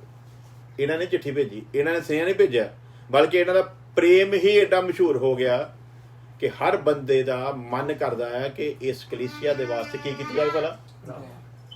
ਕਈ ਸ਼ਖਸ ਹੀ ਐਸੇ ਹੁੰਦੇ, ਸਾਡੇ ਕਜ਼ਨ ਹੈ, ਉਹਨਾਂ ਦੇ ਬ੍ਰਦਰ ਲਾਏ ਇੱਥੇ ਕੈਲੀਫੋਰਨੀਆ 'ਚ ਰਹਿੰਦੇ ਆ, ਲਾਲੀ ਨਾਮ ਹੈ ਉਹਨਾਂ ਦਾ। ਉਹ ਸ਼ਖਸ ਸਾਡੇ ਜੀਵਨ ਦੇ ਵਿੱਚ ਇੱਕ ਹੋਰ ਸੀਗਾ, ਸਾਡੇ ਇਲਾਕੇ ਤੋਂ ਸੀਗਾ, ਉਹਦਾ ਨਾਮ ਸ਼ਿੰਦਾ ਸੀ, ਉਹਨੂੰ ਡਾਇਰੈਕਟਰ ਵੀ ਕਹਿੰਦੇ ਹੁੰਦੇ ਸੀ। ਇਹ ਦੋ ਸ਼ਖਸ ਮੈਂ ਆਪਣੇ ਜੀਵਨ 'ਚ ਦੇਖੇ ਜਿਨ੍ਹਾਂ ਦੇ ਬਾਰੇ 'ਚ ਜ਼ਿੰਦਗੀ ਦੇ ਵਿੱਚ ਤੁਸੀਂ ਕਦੇ ਉਹਨਾਂ ਦੇ ਵਿਰੋਧ ਦੇ ਵਿੱਚ ਸ਼ਬਦ ਹੀ ਨਹੀਂ ਸੁਣ ਸਕਦੇ। ਦੋ ਸ਼ਖਸ ਮੈਂ ਆਪਣੀ ਪੂਰੀ ਲਾਈਫ ਦੇ ਵਿੱਚ ਦੇਖੇ ਜਿਨ੍ਹਾਂ ਦੇ ਬਾਰੇ ਵਿੱਚ ਕਦੀ ਤੁਸੀਂ ਉਹਨਾਂ ਦੇ ਵਿਰੁੱਧ ਕਿਸੇ ਬੰਦੇ ਦੇ ਕੋਲੋਂ ਜਿੱਥੇ ਵੀ ਤੁਸੀਂ ਉਹਨਾਂ ਦੀ ਗੱਲ ਛੇੜੋਗੇ ਨਾ ਤੇ ਉੱਥੇ ਮਤਲਬ ਕਹਿੰਦਾ ਉਹਨਾਂ ਦੇ ਗੁਨਾਹ ਦਾ ਹੀ ਪ੍ਰਚਾਰ ਸ਼ੁਰੂ, ਨਹੀਂ ਜੀ ਉਹਦੇ ਵਰਗਾ ਬੰਦਾ ਨਹੀਂ ਹੋ ਸਕਦਾ। ਸੋ ਐਸੇ ਬੰਦੇ, ਐਸੇ ਲੋਕ ਸੰਸਾਰ ਦੇ ਵਿੱਚ ਹੈਗੇ ਆ, ਉਦੋਂ ਵੀ ਸੀਗੇ, ਅੱਜ ਵੀ ਹੈਗੇ ਆ ਤੇ ਰਹਿਣਗੇ ਵੀ। ਇਹੋ ਜਿਹੇ ਲੋਕਾਂ ਦੀ ਵਜ੍ਹਾ ਕਰਕੇ ਸੰਸਾਰ ਚੱਲ ਰਿਹਾ, ਨਹੀਂ ਤੇ ਪਰਮੇਸ਼ਰ ਕਦੋਂ ਦਾ ਕੰਮ ਕਰਦੇ। ਸੋ ਇਹੋ ਜਿਹੇ ਲੋਕਾਂ ਨੂੰ ਕਹਿਣ ਦੀ ਜ਼ਰੂਰਤ ਹੈ। ਹੁਣ ਅਸੀਂ ਉਹਨਾਂ ਦੀ ਅੱਜ ਗੱਲ ਕਰ ਰਹੇ ਹਾਂ, ਠੀਕ ਹੈ ਜੀ, ਜਦ ਕਿ ਉਹ ਸਾਡੇ ਡਾਇਰੈਕਟ ਰਿਸ਼ਤੇਦਾਰ ਨੇਗੇ, ਲੇਕਿਨ ਫਿਰ ਵੀ ਅਸੀਂ ਉਹਨਾਂ ਦੀ ਪ੍ਰਸ਼ੰਸਾ ਕਰ ਰਹੇ ਹਾਂ। ਜਦ ਕੋਈ ਸ਼ਿੰਦਾ ਸਾਡਾ ਕੋਈ ਰਿਸ਼ਤੇਦਾਰ ਨਹੀਂ ਹੈ, ਅਸੀਂ ਉਹਦੀ ਡਾਇਰੈਕਟ ਗੱਲ ਕਰ ਰਹੇ। ਕਿਉਂ ਭਲਾ? ਕਿਉਂਕਿ ਉਹਨਾਂ ਦੇ ਗੁਣ ਜਿਹੜੇ ਸੀ ਨਾ ਉਹ ਕਦੇ ਦੱਬੇ ਰਹਿ ਸਕਦੇ ਨਹੀਂ ਹੈ। ਤੇ ਜਦੋਂ ਸਾਡੇ ਵਿੱਚ ਗੁਣ ਹੋਣਗੇ, ਸਾਡੇ ਤੇ ਬੁਰਾਈ ਹੁੰਦੀ ਹੋਣੀ, ਸਾਡੇ ਤੇ ਨਾਂ ਜਿੱਥੇ ਜਾਵੇ ਕਹਿੰਦੇ ਉਹ ਯਾਰ ਛੱਡੋ ਉਹਦਾ ਨਾਂ ਕਿੱਥੇ ਲੈ ਤਾ, ਕੋਈ ਹੋਰ ਗੱਲ ਕਰੀਏ। ਸਾਡਾ ਹਾਲ ਭਲਾ ਕਿੱਦਾਂ ਦਾ ਨਾ, ਕੋਈ ਹੋਰ ਹੀ ਗੱਲ ਕਰੀਏ, ਕੋਈ ਸਬਜੈਕਟ ਕੋਈ ਦੂਜਾ ਛੇੜਦੇ ਆ, ਇਹਨੂੰ ਰਹਿਣ ਦਿੰਦੇ ਹਨਾ, ਚਲੋ ਕੋਈ ਨਹੀਂ ਬੱਚਾ। ਸੋ ਮੁੱਖ ਦੀ ਗੱਲ ਹੈ ਵੀ ਇਹਨਾਂ ਦੇ ਜਿਹੜਾ ਸੀ ਨਾ ਉਹ ਸਿਸਟਮ, ਉਹਦੀ ਕੀ ਹੋਇਆ ਭਲਾ? ਉਹਦੇ ਜਿਹੜਾ ਪ੍ਰੇਮ ਸੀਗਾ, ਪ੍ਰੇਮ ਦੀ ਧੁੰਮ ਪੈ ਗਈ, ਸੰਤ ਪੌਲੁਸ ਹੋਣਾ ਤੱਕ ਵੀ ਪਹੁੰਚੀ। ਤੇ ਸੰਤ ਪੌਲੁਸ ਹੋਣਾ ਦਾ ਮਨ ਕੀਤਾ ਕਿ ਇਸ ਕਲੀਸਿਆ ਦੀ ਤਰੱਕੀ ਤੇ ਬਿਹਤਰੀ ਦੇ ਲਈ ਕੀ ਕੀਤਾ ਜਾਵੇ ਭਲਾ? ਹੋਰ ਪ੍ਰਾਰਥਨਾ ਕੀਤੀ ਜਾਵੇ। ਕਹਿੰਦੇ ਅਸੀਂ ਰੁਕਦੇ ਨਹੀਂ ਉਸ ਦਿਨ ਤੋਂ ਤੁਹਾਡੇ ਲਈ ਪ੍ਰਾਰਥਨਾ ਕਰਨ ਤੋਂ, ਵੀ ਉਹ ਪ੍ਰੇਮ ਜਿਹੜਾ ਆਤਮਾ ਤੋਂ ਅਸੀਂ ਤੁਹਾਡਾ ਜਾਣਿਆ। ਹਾਂਜੀ, ਅੱਗੇ 9 ਆਇਤ ਹੁਣ ਪੜਾਂਗੇ। इसलिए जिस दिन से ये सुना है हम भी तुम्हारे लिए ये प्रार्थना और विनती करना नहीं। ਹੁਣ ਪ੍ਰੇਮ ਕਾਫੀ ਨਹੀਂ ਆ। ਅੱਜ ਕੱਲ੍ਹ ਨਾ ਬਹੁਤ ਸਾਰੀਆਂ ਕਲੀਸਿਆਵਾਂ ਪ੍ਰੇਮ ਦੇ ਬਲ ਤੇ ਟਿਕੀਆਂ ਹੋਈਆਂ, ਲੇਕਿਨ ਪ੍ਰੇਮ ਸਾਰਾ ਕਾਫੀ ਨਹੀਂ ਹੈ। ਕਈ ਲੋਕ ਹੈਗੇ ਆ ਜਿਹੜੇ ਪ੍ਰੇਮ ਹੀ ਕਰੀ ਜਾਂਦੇ ਆ, ਪਰ ਖਾਲੀ ਪ੍ਰੇਮ ਵੀ ਕੰਮ ਨਹੀਂ ਹੋਣਾ। ਬੇਸ਼ੱਕ ਬਚਨ 'ਚ ਲਿਖਿਆ ਵੀ ਅੰਤ ਵਿੱਚ ਪ੍ਰੇਮ ਹੀ ਸਭ ਤੋਂ ਉੱਤਮ ਆ, ਲੇਕਿਨ ਪ੍ਰੇਮ ਦੇ ਨਾਲ ਨਾਲ ਅਸੀਂ ਦੂਜੀਆਂ ਗੱਲਾਂ ਨੂੰ ਕੱਟ ਨਹੀਂ ਸਕਦੇ। ਲਿਖਿਆ ਆ ਅੰਤ ਸਮੇਂ ਦੇ ਵਿੱਚ ਲੋਕ ਗਿਆਨ ਦੀ ਕਮੀ ਦੇ ਕਰਕੇ ਨਾਸ਼ ਹੋਣਗੇ। ਸੋ ਕੱਲਾ ਪ੍ਰੇਮ ਲੈ ਕੇ ਵੀ ਨਹੀਂ ਚੱਲ ਸਕਦੇ। ਜੇ ਪ੍ਰੇਮ ਦੇ ਨਾਲ ਗਿਆਨ ਨਹੀਂ ਹੈ ਤਾਂ ਪ੍ਰੇਮ ਵੀ ਕਿਸੇ ਕੰਮ ਦਾ ਨਹੀਂ। ਉਹ ਬਿਨਾਂ ਗਿਆਨ ਤੋਂ ਪ੍ਰੇਮ ਵੀ ਨਹੀਂ। ਪ੍ਰੇਮ ਕਰਨ ਦਾ ਵੀ ਗਿਆਨ ਹੋਣਾ ਚਾਹੀਦਾ। ਹਾਲੇਲੂਇਆ। ਜੇ ਪ੍ਰੇਮ ਕਰਨ ਦਾ ਵੀ ਗਿਆਨ ਨਹੀਂ ਨਾ ਫਿਰ ਤੁਸੀਂ ਪ੍ਰੇਮ ਵੀ ਨਹੀਂ ਕਰ ਸਕਦੇ। ਸੋ ਇਸ ਕਰਕੇ ਗਿਆਨ ਹੀ ਸਭ ਤੋਂ ਉੱਤਮ ਠਹਿਰਾਇਆ ਗਿਆ ਆ। ਔਰ ਗਿਆਨ ਕਿਹੜਾ ਹੈ? ਜਿਹੜਾ ਪ੍ਰੇਮ ਦੇ ਨਾਲ ਮਿਲ ਕੇ ਚੱਲਦਾ ਹੈ। ਸੋ ਅਗਰ ਅਸੀਂ ਪ੍ਰੇਮ ਕਰਦੇ ਹਾਂ ਤੇ ਗਿਆਨ ਤੋਂ ਅਧੂਰੇ ਹਾਂ, ਤੇ ਫਿਰ ਜੇ ਕਹੀਏ ਖਾਲੀ ਪ੍ਰੇਮ ਹੀ ਸਭ ਕੁਝ ਕਰ ਜਾਊਗਾ ਤੇ ਉਹ ਵੀ ਅਸੀਂ ਗਲਤ ਠਹਿਰਦੇ ਹਾਂ ਫਿਰ ਉੱਥੇ। ਲੇਕਿਨ ਪ੍ਰੇਮ ਤੋਂ ਬਿਨਾਂ ਉੱਨਤੀ ਤੇ ਤਰੱਕੀ ਵੀ ਨਹੀਂ ਹੈ। ਸੋ ਅਸੀਂ ਹਰ ਚੀਜ਼ ਨੂੰ ਬਰੀਕੀ ਨਾਲ ਲੈਣਾ। ਪ੍ਰੇਮ ਦਾ ਤਾਂ ਪਤਾ ਲੱਗ ਗਿਆ, ਪ੍ਰੇਮ ਬੜਾ ਆ, ਪਰ ਹੁਣ ਇਹਨਾਂ ਨੂੰ ਹੋਰ ਚੀਜ਼ਾਂ ਦੀ ਵੀ ਜ਼ਰੂਰਤ ਆ। ਇਹਨਾਂ ਨੂੰ ਕੀ ਹੈ ਭਲਾ? ਹੋਰ ਚੀਜ਼ਾਂ ਦੀ ਵੀ ਜ਼ਰੂਰਤ ਆ। ਤੇ ਹੁਣ ਕੀ ਕਰਦੇ ਪਏ? ਕਹਿੰਦੇ ਅਸੀਂ ਤੁਹਾਡੇ ਲਈ ਉਸ ਦਿਨ ਤੋਂ ਪ੍ਰਾਰਥਨਾ ਕਰਨ ਤੋਂ ਨਹੀਂ ਰੁਕਦੇ ਪਈ। ਹਾਂਜੀ, ਤੁਮ ਸਾਰੇ ਆਤਮਿਕ ਗਿਆਨ। ਹੁਣ ਕੀ ਹੈ ਭਲਾ? ਪ੍ਰੇਮ ਤੇ ਹੈਗਾ, ਪਰ ਤੁਸੀਂ ਹੁਣ ਅੱਗੇ ਕੀ ਵਧਣਾ ਭਲਾ? ਆਤਮਿਕ ਗਿਆਨ ਦੇ ਵਿੱਚ ਵੀ ਕੀ ਕਰੋ? ਜਿੰਨਾ ਤੁਹਾਡੇ ਵਿੱਚ ਪ੍ਰੇਮ ਹੈ ਨਾ, ਓਨਾ ਹੀ ਆਤਮਿਕ ਗਿਆਨ ਵੀ ਹੋਣਾ ਚਾਹੀਦਾ ਹੈ। ਖਾਲੀ ਪ੍ਰੇਮ ਨਹੀਂ, ਪ੍ਰੇਮ ਹੋਵੇ ਪਰ ਗਿਆਨ ਕਿਹੜਾ ਹੋਵੇ? ਸਾਰਾ ਹੀ ਸੰਸਾਰਿਕ। ਤੇ ਹੁਣ ਆਤਮਿਕ ਪ੍ਰੇਮ ਆ ਤੇ ਉਹਦੇ ਨਾਲ ਗਿਆਨ ਵੀ ਕਿਹੜਾ ਚਾਹੀਦਾ? ਆਤਮਿਕ ਪ੍ਰੇਮ ਆ ਤੇ ਫਿਰ ਗਿਆਨ ਵੀ ਕਿਹੜਾ ਚਾਹੀਦਾ? ਆਤਮਿਕ ਪ੍ਰੇਮ ਦੇ ਨਾਲ ਸੰਸਾਰਿਕ ਗਿਆਨ ਚੱਲਣ ਵਾਲਾ ਨਹੀਂ ਹੈ। ਇਸ ਕਰਕੇ ਹੁਣ ਕੀ ਚਾਹੁੰਦੇ ਵੀ ਤੁਸੀਂ ਸਾਰੇ ਆਤਮਿਕ ਗਿਆਨ, ਹਾਂਜੀ, ਔਰ ਸਮਝ ਸਹਿਤ ਆਤਮਿਕ ਗਿਆਨ, ਆਤਮਿਕ ਪ੍ਰੇਮ ਦੇ ਨਾਲ ਤੇ ਸਮਝ ਸਹਿਤ परमेश्वर की इच्छा की पहचान में ਹਾਂਜੀ परिपूर्ण हो जाए। ਪਰਮੇਸ਼ਵਰ ਦੀ ਇੱਛਾ ਦੀ ਪਹਿਚਾਣ 'ਚ ਕੀ ਹੋਣਾ ਭਲਾ? ਇਹ ਲੈਵਲ ਵੱਧਦਾ ਜਾਣਾ ਆ। ਪ੍ਰੇਮ ਤੋਂ ਕਿੱਥੇ ਪਹੁੰਚਿਆ? ਆਤਮਿਕ ਗਿਆਨ ਤੱਕ। ਆਤਮਿਕ ਗਿਆਨ ਤੋਂ ਕਿੱਥੇ ਪਹੁੰਚਿਆ? ਸਮਝ ਤੱਕ। ਸਮਝ ਤੋਂ ਕਿੱਥੇ ਪਹੁੰਚਿਆ? ਪਰਮੇਸ਼ਵਰ ਦੇ ਪੂਰੇ परिपूर्णता तक, है ना। आगे पढ़ांगे। ताकि तुम्हारा चाल चलन प्रभु के योग्य हो। इच्छा दे विच परिपूर्ण होना है। ते अगे की है भला? अगला पॉइंट की है? चाल चलन किदां होना चाहिए? इन्ना सब कुछ होने के बावजूद भी ਤੁਹਾਡੇ ਕੋਲ ਆਤਮਿਕ ਪ੍ਰੇਮ ਵੀ ਆ, ਆਤਮਿਕ ਗਿਆਨ ਵੀ ਆ, ਆਤਮਿਕ ਸਮਝ ਵੀ ਆ, ਤੇ ਤੁਸੀਂ ਉਹਦੀ ਇੱਛਾ ਦੀ ਪਹਿਚਾਣ ਦੇ ਵਿੱਚ ਵੀ ਵੱਧ ਰਹੇ ਆ। ਬਾਵਜੂਦ ਇੰਨਾ ਕੁਝ ਕਰਨ ਦੇ ਅਗਰ ਤੁਹਾਡੇ ਵਿੱਚ ਅਗਲਾ ਗੁਣ ਨਹੀਂ ਹੈ ਤੇ ਫਿਰ ਇਹ ਵੀ ਚਾਰੀ ਚੀਜ਼ਾਂ ਕਿਸੇ ਕੰਮ ਦੀਆਂ ਨਹੀਂ। ਆਤਮਿਕ ਗਿਆਨ ਤੇ ਹੈਗਾ, ਜੇ ਤੁਸੀਂ ਆਤਮਿਕ ਗਿਆਨ ਦੇ ਅਨੁਸਾਰ ਚੱਲਦੇ ਨੇ ਫਿਰ ਆਤਮਿਕ ਗਿਆਨ ਦਾ ਕੋਈ ਫਾਇਦਾ ਨਹੀਂ। ਜੇ ਪਰਮੇਸ਼ਵਰ ਦੀ ਇੱਛਾ ਦੀ ਪਹਿਚਾਣ ਦੇ ਵਿੱਚ ਤੁਸੀਂ ਪੂਰੇ ਆ ਤੇ ਫਿਰ ਜੇ ਇੱਛਾ ਦੇ ਨੂੰ ਪੂਰਾ ਹੀ ਨਹੀਂ ਕਰਦੇ ਤੇ ਫਿਰ ਕਾਹਦੀ ਇੱਛਾ ਦੀ ਪਹਿਚਾਣ ਆ? ਉਹਦੀ ਇੱਛਾ ਦੀ ਪਹਿਚਾਣ ਦਾ ਪਤਾ ਲੱਗ ਗਿਆ ਪਰਮੇਸ਼ਵਰ ਚਾਹੁੰਦਾ ਕੀ ਆ, ਪਰ ਜੇ ਅਸੀਂ ਉਹਨੂੰ ਪੂਰਾ ਨਹੀਂ ਕਰਦੇ ਤੇ ਫਿਰ ਉਹਨੂੰ ਪਤਾ ਪ੍ਰਾਪਤ ਕਰਨ ਦਾ ਵੀ ਕੋਈ ਫਾਇਦਾ ਨਹੀਂ। ਹਾਂਜੀ, ਅੱਗੇ ਕੀ ਚਾਹੀਦਾ? ਤੁਹਾਡਾ ਚਾਲ ਚੱਲਣ ਵੀ ਕਿਹਦੇ ਯੋਗ ਹੋਣਾ ਚਾਹੀਦਾ? ਕਿਹਦੇ ਯੋਗ ਹੋਣਾ ਚਾਹੀਦਾ ਜੀ? ਸਾਡਾ ਚਾਲ ਚੱਲਣ ਵੀ ਕਿਹਦੇ ਯੋਗ ਹੋਣਾ ਚਾਹੀਦਾ? ਪ੍ਰਭੂ ਦੇ ਯੋਗ ਹੋਣਾ ਚਾਹੀਦਾ। ਤੇ ਜੇ ਚਾਲ ਚੱਲਣ ਯੋਗ ਨਹੀਂ ਤੇ ਫਿਰ ਵੀ ਕੋਈ ਫਾਇਦਾ ਨਹੀਂ। ਇਹਦਾ ਮਤਲਬ ਸਾਰੀਆਂ ਚੀਜ਼ਾਂ ਇੱਕ ਦੂਜੇ ਨਾਲ ਮਿਲ ਕੇ ਕੰਪਲੀਟ ਹੁੰਦੀਆਂ। ਤੇ ਜੇ ਇਹਨਾਂ ਵਿੱਚੋਂ ਇੱਕ ਵੀ ਗੱਲ ਨੂੰ ਛੱਡ ਦਿੰਦੇ ਆ ਤੇ ਫਿਰ ਮਜ਼ੇ ਵਾਲੀ ਗੱਲ ਨਹੀਂ। ਅੱਗੇ ਪੜਾਂਗੇ। ਔਰ ਵੇ ਸਭ ਪ੍ਰਕਾਰ ਕੇ ਪ੍ਰਸੰਨ ਹੋ। ਹਾਂਜੀ, ਕੀ ਹੋਵੇ ਭਲਾ? ਤੁਹਾਡਾ ਚਾਲ ਚੱਲਣ ਕਹਿੰਦੇ ਹੋਵੇ ਪਰਮੇਸ਼ਵਰ ਦੇ ਯੋਗ ਹੋਵੇ। ਔਰ ਵੈਸਾ ਪ੍ਰਕਾਰ ਸੇ ਪ੍ਰਸੰਨ ਹੋ। ਹਾਂਜੀ ਹਾਂਜੀ, ਅੱਗੇ। ਔਰ ਤੁਮ में हर प्रकार के भले कामों का फल लगे। ਕਿਦਾਂ ਦਾ ਫਲ ਲੱਗਣਾ ਜੀ? ਭਲੇ ਕੰਮਾਂ ਦਾ। ਸਾਰੇ ਭਲੇ ਕੰਮਾਂ ਦਾ ਕੀ ਲੱਗੇ ਭਲਾ? ਫਲ ਲੱਗੇ। ਹਾਂਜੀ, ਭਲੇ ਕੰਮਾਂ ਦਾ ਫਲ ਕੀ ਹੁੰਦਾ ਭਲਾ? ਜੇ ਅਸੀਂ ਸਾਨੂੰ ਭਲੇ ਕੰਮਾਂ ਦਾ ਫਲ ਲੱਗਿਆ ਨਜ਼ਰ ਆਉਂਦਾ, ਜਦੋਂ ਅਸੀਂ ਦੋ ਬੰਦਿਆਂ ਦੀ ਉਦਾਹਰਨ ਤੁਹਾਨੂੰ ਦਿੱਤੀ ਆ ਵੀ ਉਹ ਬੰਦਿਆਂ ਦੇ ਵਿੱਚ ਕਦੀ ਬੁਰਾਈ ਨਹੀਂ ਦੇਖੀ ਤੇ ਨਾ ਕਿਸੇ ਕੋਲੋਂ ਉਹਨਾਂ ਦੀ ਬੁਰਾਈ ਸੁਣੇਗੀ। ਇਹਨੂੰ ਕਹਿੰਦੇ ਆ ਵੀ ਲੋਕ ਸਾਡੀ ਪਿੱਠ ਪਿੱਛੇ ਕੀ ਕਰਨ ਭਲਾ? ਕੀ ਕਰਨ? ਬੋਲੋ ਸਾਰੇ, ਕੀ ਕਰਨ ਜੀ ਭਲਾ? ਲੋਕ ਸਾਡੀ ਪਿੱਠ ਪਿੱਛੇ ਸਾਡੀ ਸਿਫਤ ਕਰਨ। ਉਹ ਸਿਫਤ ਆ ਮੂੰਹ ਤੇ ਸਿਫਤ ਕਰਨ ਵਾਲੇ ਤੇ ਮਤਲਬ ਕੱਢਣ ਲਈ ਆਏ ਹੁੰਦੇ। ਜਿਹੜੇ ਮੂੰਹ ਤੇ ਸਿਫਤਾਂ ਕਰਦੇ ਉਹ ਕੀ ਕਰਦੇ ਭਲਾ? ਉਹ ਤੇ ਸਿਰਫ ਮਤਲਬ ਕੱਢਣ ਲਈ ਆਏ ਹੁੰਦੇ ਆ। ਸਿਫਤ ਮੂੰਹ ਤੇ ਹੁੰਦੀ ਮਤਲਬ ਕੱਢਣ ਦੇ ਲਈ ਨੇ। ਤੇ ਕਿਸੇ ਦਾ ਦਿਮਾਗ ਨਹੀਂ ਖਰਾਬ ਹੋਇਆ ਵੀ ਐਵੇਂ ਕਿਸੇ ਦੇ ਮੂੰਹ ਤੇ ਉਹਦੀ ਕੀ ਕਰਦੇ ਭਲਾ? ਸਿਫਤ ਕਿੱਥੇ ਹੁੰਦੀ ਭਲਾ? ਪਿੱਠ ਪਿੱਛੇ ਸਿਫਤ ਹੁੰਦੀ ਹੈ। ਕਰੀਦੀ ਨਾ ਬਾਬਲ ਦੇਵ ਦੀ ਸਿਫਤ, ਹਨਾ, ਪਿੱਠ ਪਿੱਛੇ ਕਰੀਦੀ ਨਾ। ਜਿਹੜੀ ਸਿਫਤ ਹੈਗੀ ਹੈ, ਜਿਹੜੀ ਨਹੀਂ ਹੈਗੀ ਉਹ ਨਹੀਂ ਕਰੀਦੀ। ਔਰ ਉਹ ਜਿਹੜਾ ਗੁਣ ਉਹਦਾ ਹੈਗਾ ਹਰ ਥਾਂ ਤੇ ਜਦੋਂ ਬੈਠੀ ਚਰਚਾ ਹੁੰਦੀ ਨਾ, ਏਦਾਂ ਜਦੋਂ ਜੇ ਸਾਡੇ ਇਹ ਗੁਣ ਆ ਤੇ ਉਹਦੀ ਚਰਚਾ ਹੁੰਦੀ ਆ ਤੇ ਇਹਦਾ ਮਤਲਬ ਫਿਰ ਬਾਕੀ ਵੀ ਜਿਹੜੀਆਂ ਚੀਜ਼ਾਂ ਉਹਨਾਂ ਦੀ ਵੀ ਚਰਚਾ ਫਿਰ ਹੋਊਗੀ ਜਦੋਂ ਜਿੱਦਾਂ ਸਾਡੇ ਵਿੱਚ ਵਧਣਾ ਚਾਹੀਦਾ, ਹਨਾ। ਤੇ ਜੇ ਇੱਕ ਗੁਣ ਹੀ ਲੈ ਕੇ ਅਸੀਂ ਇਹਦੀ ਤਾਰੀਫ ਕਰੀ ਜਾਂਦੇ ਤੇ ਬਾਕੀ ਆਹ ਗੱਲ 'ਚ ਤੇ ਠੀਕ ਆ, ਪਰ ਉਦਾਂ ਉਹ ਫਿਰ ਇੱਕ ਗੁਣ ਵੀ ਗਿਆ, ਹਨਾ। ਇਸ ਕਰਕੇ ਕਹਿੰਦਾ ਜੋ ਤੁਹਾਡੇ ਆਤਮਿਕ ਪ੍ਰੇਮ ਦਾ ਪਤਾ ਲੱਗਾ ਨਾ ਤੇ ਇਹ ਤੇ ਬੜੀ ਵਧੀਆ ਗੱਲ ਸੀ, ਕਿਉਂਕਿ ਇਹ ਪਾਇਆ ਨਹੀਂ ਜਾਂਦਾ। ਪਰ ਇਹਦੇ ਨਾਲ ਹੁਣ ਤੁਹਾਨੂੰ ਕੀ ਚਾਹੀਦਾ, ਤੁਸੀਂ ਇਹਨਾਂ ਚੀਜ਼ਾਂ ਵਿੱਚ ਕੀ ਕਰੋ ਭਲਾ, ਤਰੱਕੀ ਕਰਦੇ ਜਾਓ। ਸੋ ਅਸੀਂ ਸਾਰਿਆਂ ਦੇ ਵਿੱਚ ਕਮੀਆਂ ਤੇ ਸਾਰਿਆਂ ਦੇ ਵਿੱਚ ਕੋਈ ਨਾ ਕੋਈ ਖੂਬੀਆਂ ਹੈ। ਸੋ ਖੂਬੀਆਂ ਨੂੰ ਲੈ ਕੇ ਐਵੇਂ ਫੁੱਲੀਏ ਨਾ, ਬਲਕਿ ਕਮੀਆਂ ਨੂੰ ਲੈ ਕੇ ਸੰਜੀਦਾ ਹੋਈਏ ਵੀ ਜਿੱਥੇ ਸਾਡੇ ਵਿੱਚ ਆਹ ਰੱਬ ਨੇ ਖੂਬੀਆਂ ਰੱਖੀਆਂ ਨਾ, ਤੇ ਖੂਬੀਆਂ ਇਹਨਾਂ ਕਮੀਆਂ ਦਾ ਕਰਕੇ ਫਿੱਕੀਆਂ ਪੈ ਜਾਂਦੀਆਂ। ਖੂਬੀਆਂ ਕਾਹਦੇ ਕਰਕੇ ਫਿੱਕੀਆਂ ਪੈ ਜਾਂਦੀਆਂ? ਭਲਾ ਭਾਈ ਹੁਣੀ ਬੜੇ ਤਗੜੇ ਕਾਰੀਗਰ ਆ, ਪੂਰੇ ਨਿਊਯਾਰਕ ਵਿੱਚ ਮੰਨੇ ਹੋਏ ਕਾਰੀਗਰ ਆ। ਕੋਈ ਬੰਦਾ ਇਹਨਾਂ ਦਾ ਮਿਲ ਕੇ ਰਾਜੀ ਨਹੀਂ, ਡਰਦੇ ਹੀ ਆ ਸਾਰੇ, ਕਹਿੰਦੇ ਯਾਰ ਇਹਨੂੰ ਕੰਮ ਤੇ ਨਹੀਂ ਲੈ ਕੇ ਜਾਣਾ। ਇਹ ਭਾਵੇਂ ਸਾਰੇ ਜਮਾਨੇ ਨੂੰ ਕੰਮ ਤੇ ਲੈ, ਇਹਨਾਂ ਨੂੰ ਕੋਈ ਲਿਜਾਣ ਲਈ ਤਿਆਰ ਹੁੰਦਾ ਕਾਹਦੇ ਲਈ ਭਲਾ? ਪਤਾ ਵੀ ਇਹ ਜੇ ਇਹਨੂੰ ਬੰਦੇ ਨੂੰ ਕੰਮ ਤੇ ਲੈ ਗਏ, ਇਹਨੇ ਸਾਡੇ ਇੱਥੇ ਬੇਇੱਜ਼ਤੀ ਕਰ ਕਰਕੇ ਸਾਡੇ ਨੰਬਰ ਘਟਾ ਦੇਣੇ ਆ। ਅਗਲੇ ਦਿਨ ਮਾਲਿਕ ਨੇ ਕਹਿਣਾ ਤੁਸੀਂ ਪੀਟਰ ਸਾਹਿਬ ਆ ਜਾਓ ਤੇ ਇਹਨੂੰ ਰਹਿਣ ਦਿਓ, ਹਨਾ। ਹੁਣ ਏਡੀ ਵੱਡੀ ਕਾਰਾਗਰੀ ਤੋਂ ਕੀ ਲੈਣਾ ਦੇਣਾ ਜਦੋਂ ਬਾਕੀ ਸਾਰਾ ਕੰਮ ਹੀ ਖਰਾਬ। ਹਾਂਜੀ, ਆਖਰਕਾਰ ਕਸ਼ਮੀਰ ਭਾਈ ਨੂੰ ਕਹਿਣਾ ਪੈ ਗਿਆ ਇਹਨਾਂ ਦੇ ਮਿਸਰ ਨੂੰ, ਕਹਿੰਦੇ ਭੈਣ ਜੀ ਧੰਨਦੇ ਆ ਤੁਸੀਂ ਜਿਹੜੇ ਇਹਨੂੰ ਬਰਦਾਸ਼ਤ ਕਰਦੇ। ਹਾਂਜੀ, ਸੋ ਕਹਿਣ ਤੋਂ ਬਾਅਦ ਵੀ ਇਹ ਕੱਲ ਹੀ ਉਦਾਹਰਨ ਭਲਾ ਲੈ ਰਹੇ ਆ, ਸਿਰਫ ਇੱਕ ਅੱਧੀ ਖੂਬੀ ਦਾ ਕਰਕੇ ਨਹੀਂ। ਜੇ ਸਾਡੀ ਏਡੀ ਵੱਡੀ ਖੂਬੀ ਸਾਡੀਆਂ ਕੁਝ ਕਮੀਆਂ ਦਾ ਕਰਕੇ ਮਤਲਬ ਦੱਬੀ ਜਾ ਰਹੀ ਹੈ, ਤੇ ਫਿਰ ਸਾਨੂੰ ਉੱਤੇ ਕੀ ਹੋਣਾ ਚਾਹੀਦਾ ਭਲਾ? ਸੰਜੀਦਗੀ। ਵੀ ਜਿੱਥੇ ਮੈਨੂੰ ਰੱਬ ਨੇ ਏਡੀ ਵੱਡੀ ਕੁਦਰਤ ਦੇ ਵਿੱਚ ਨਵਾਜਿਆ ਹੈ, ਏਡਾ ਵੱਡਾ ਪਰਮੇਸ਼ਵਰ ਨੇ ਮੇਰੇ ਅੰਦਰ ਇੱਕ ਗੁਣ ਰੱਖਿਆ ਆ, ਤੇ ਆਹ ਜਿਹੜੀਆਂ ਚੀਜ਼ਾਂ ਦਾ ਕਰਕੇ ਮੇਰਾ ਆਹ ਜਿਹੜਾ ਗੁਣ ਹੈ ਫਿੱਕਾ ਪੈਂਦਾ ਪਿਆ। ਔਰ ਇਹ ਵੀ ਰੱਬ ਦੀ ਕੁਦਰਤ ਆ ਕਿ ਬਹੁਤ ਘੱਟ ਲੋਕ ਹੁੰਦੇ ਆ ਜਿਹਨਾਂ ਨੂੰ ਆਪਣੀਆਂ ਕਮਜ਼ੋਰੀਆਂ ਪਤਾ ਲੱਗ ਜਾਣ। ਇਹ ਵੀ ਜਿੱਤੇ ਰੱਬ ਦੀ ਕੁਦਰਤ ਹੁੰਦੀ ਹੈ, ਰਹਿਮ ਹੁੰਦਾ। ਜਿਹਨੂੰ ਰੱਬ ਲਿਖਾਉਣਾ ਚਾਹੁੰਦਾ ਨਾ ਉਹਨੂੰ ਪਤਾ ਲੱਗਦਾ ਆ, ਨਹੀਂ ਤੇ ਆਮ ਲੋਕਾਂ ਨੂੰ ਪਤਾ ਲੱਗਦਾ। ਆਮ ਲੋਕਾਂ ਨੂੰ ਇਹ ਵੀ ਨਹੀਂ ਪਤਾ ਲੱਗਦਾ। ਜਿਵੇਂ ਮੈਨੂੰ ਪਤਾ ਲੱਗਾ ਵੀ ਮੇਰਾ ਜਿਹੜਾ ਸਭ ਤੋਂ ਵੱਡੀ ਕਮੀ ਗੁੱਸਾ ਆ। ਮੈਂ ਤੈਸ਼ ਵਿੱਚ ਬਹੁਤ ਜਲਦੀ ਆ ਜਾਣਾ, ਔਰ ਇਹ ਕਿਸੇ ਨੂੰ ਮੈਨੂੰ ਦੱਸਣ ਦੀ ਜ਼ਰੂਰਤ ਨਹੀਂ, ਮੈਨੂੰ ਆਪ ਪਤਾ ਲੱਗ ਗਿਆ ਆ ਵੀ ਮੇਰੀ ਕਮਜ਼ੋਰੀ ਕੀ ਹੈ ਭਲਾ, ਇਹ ਹੈ।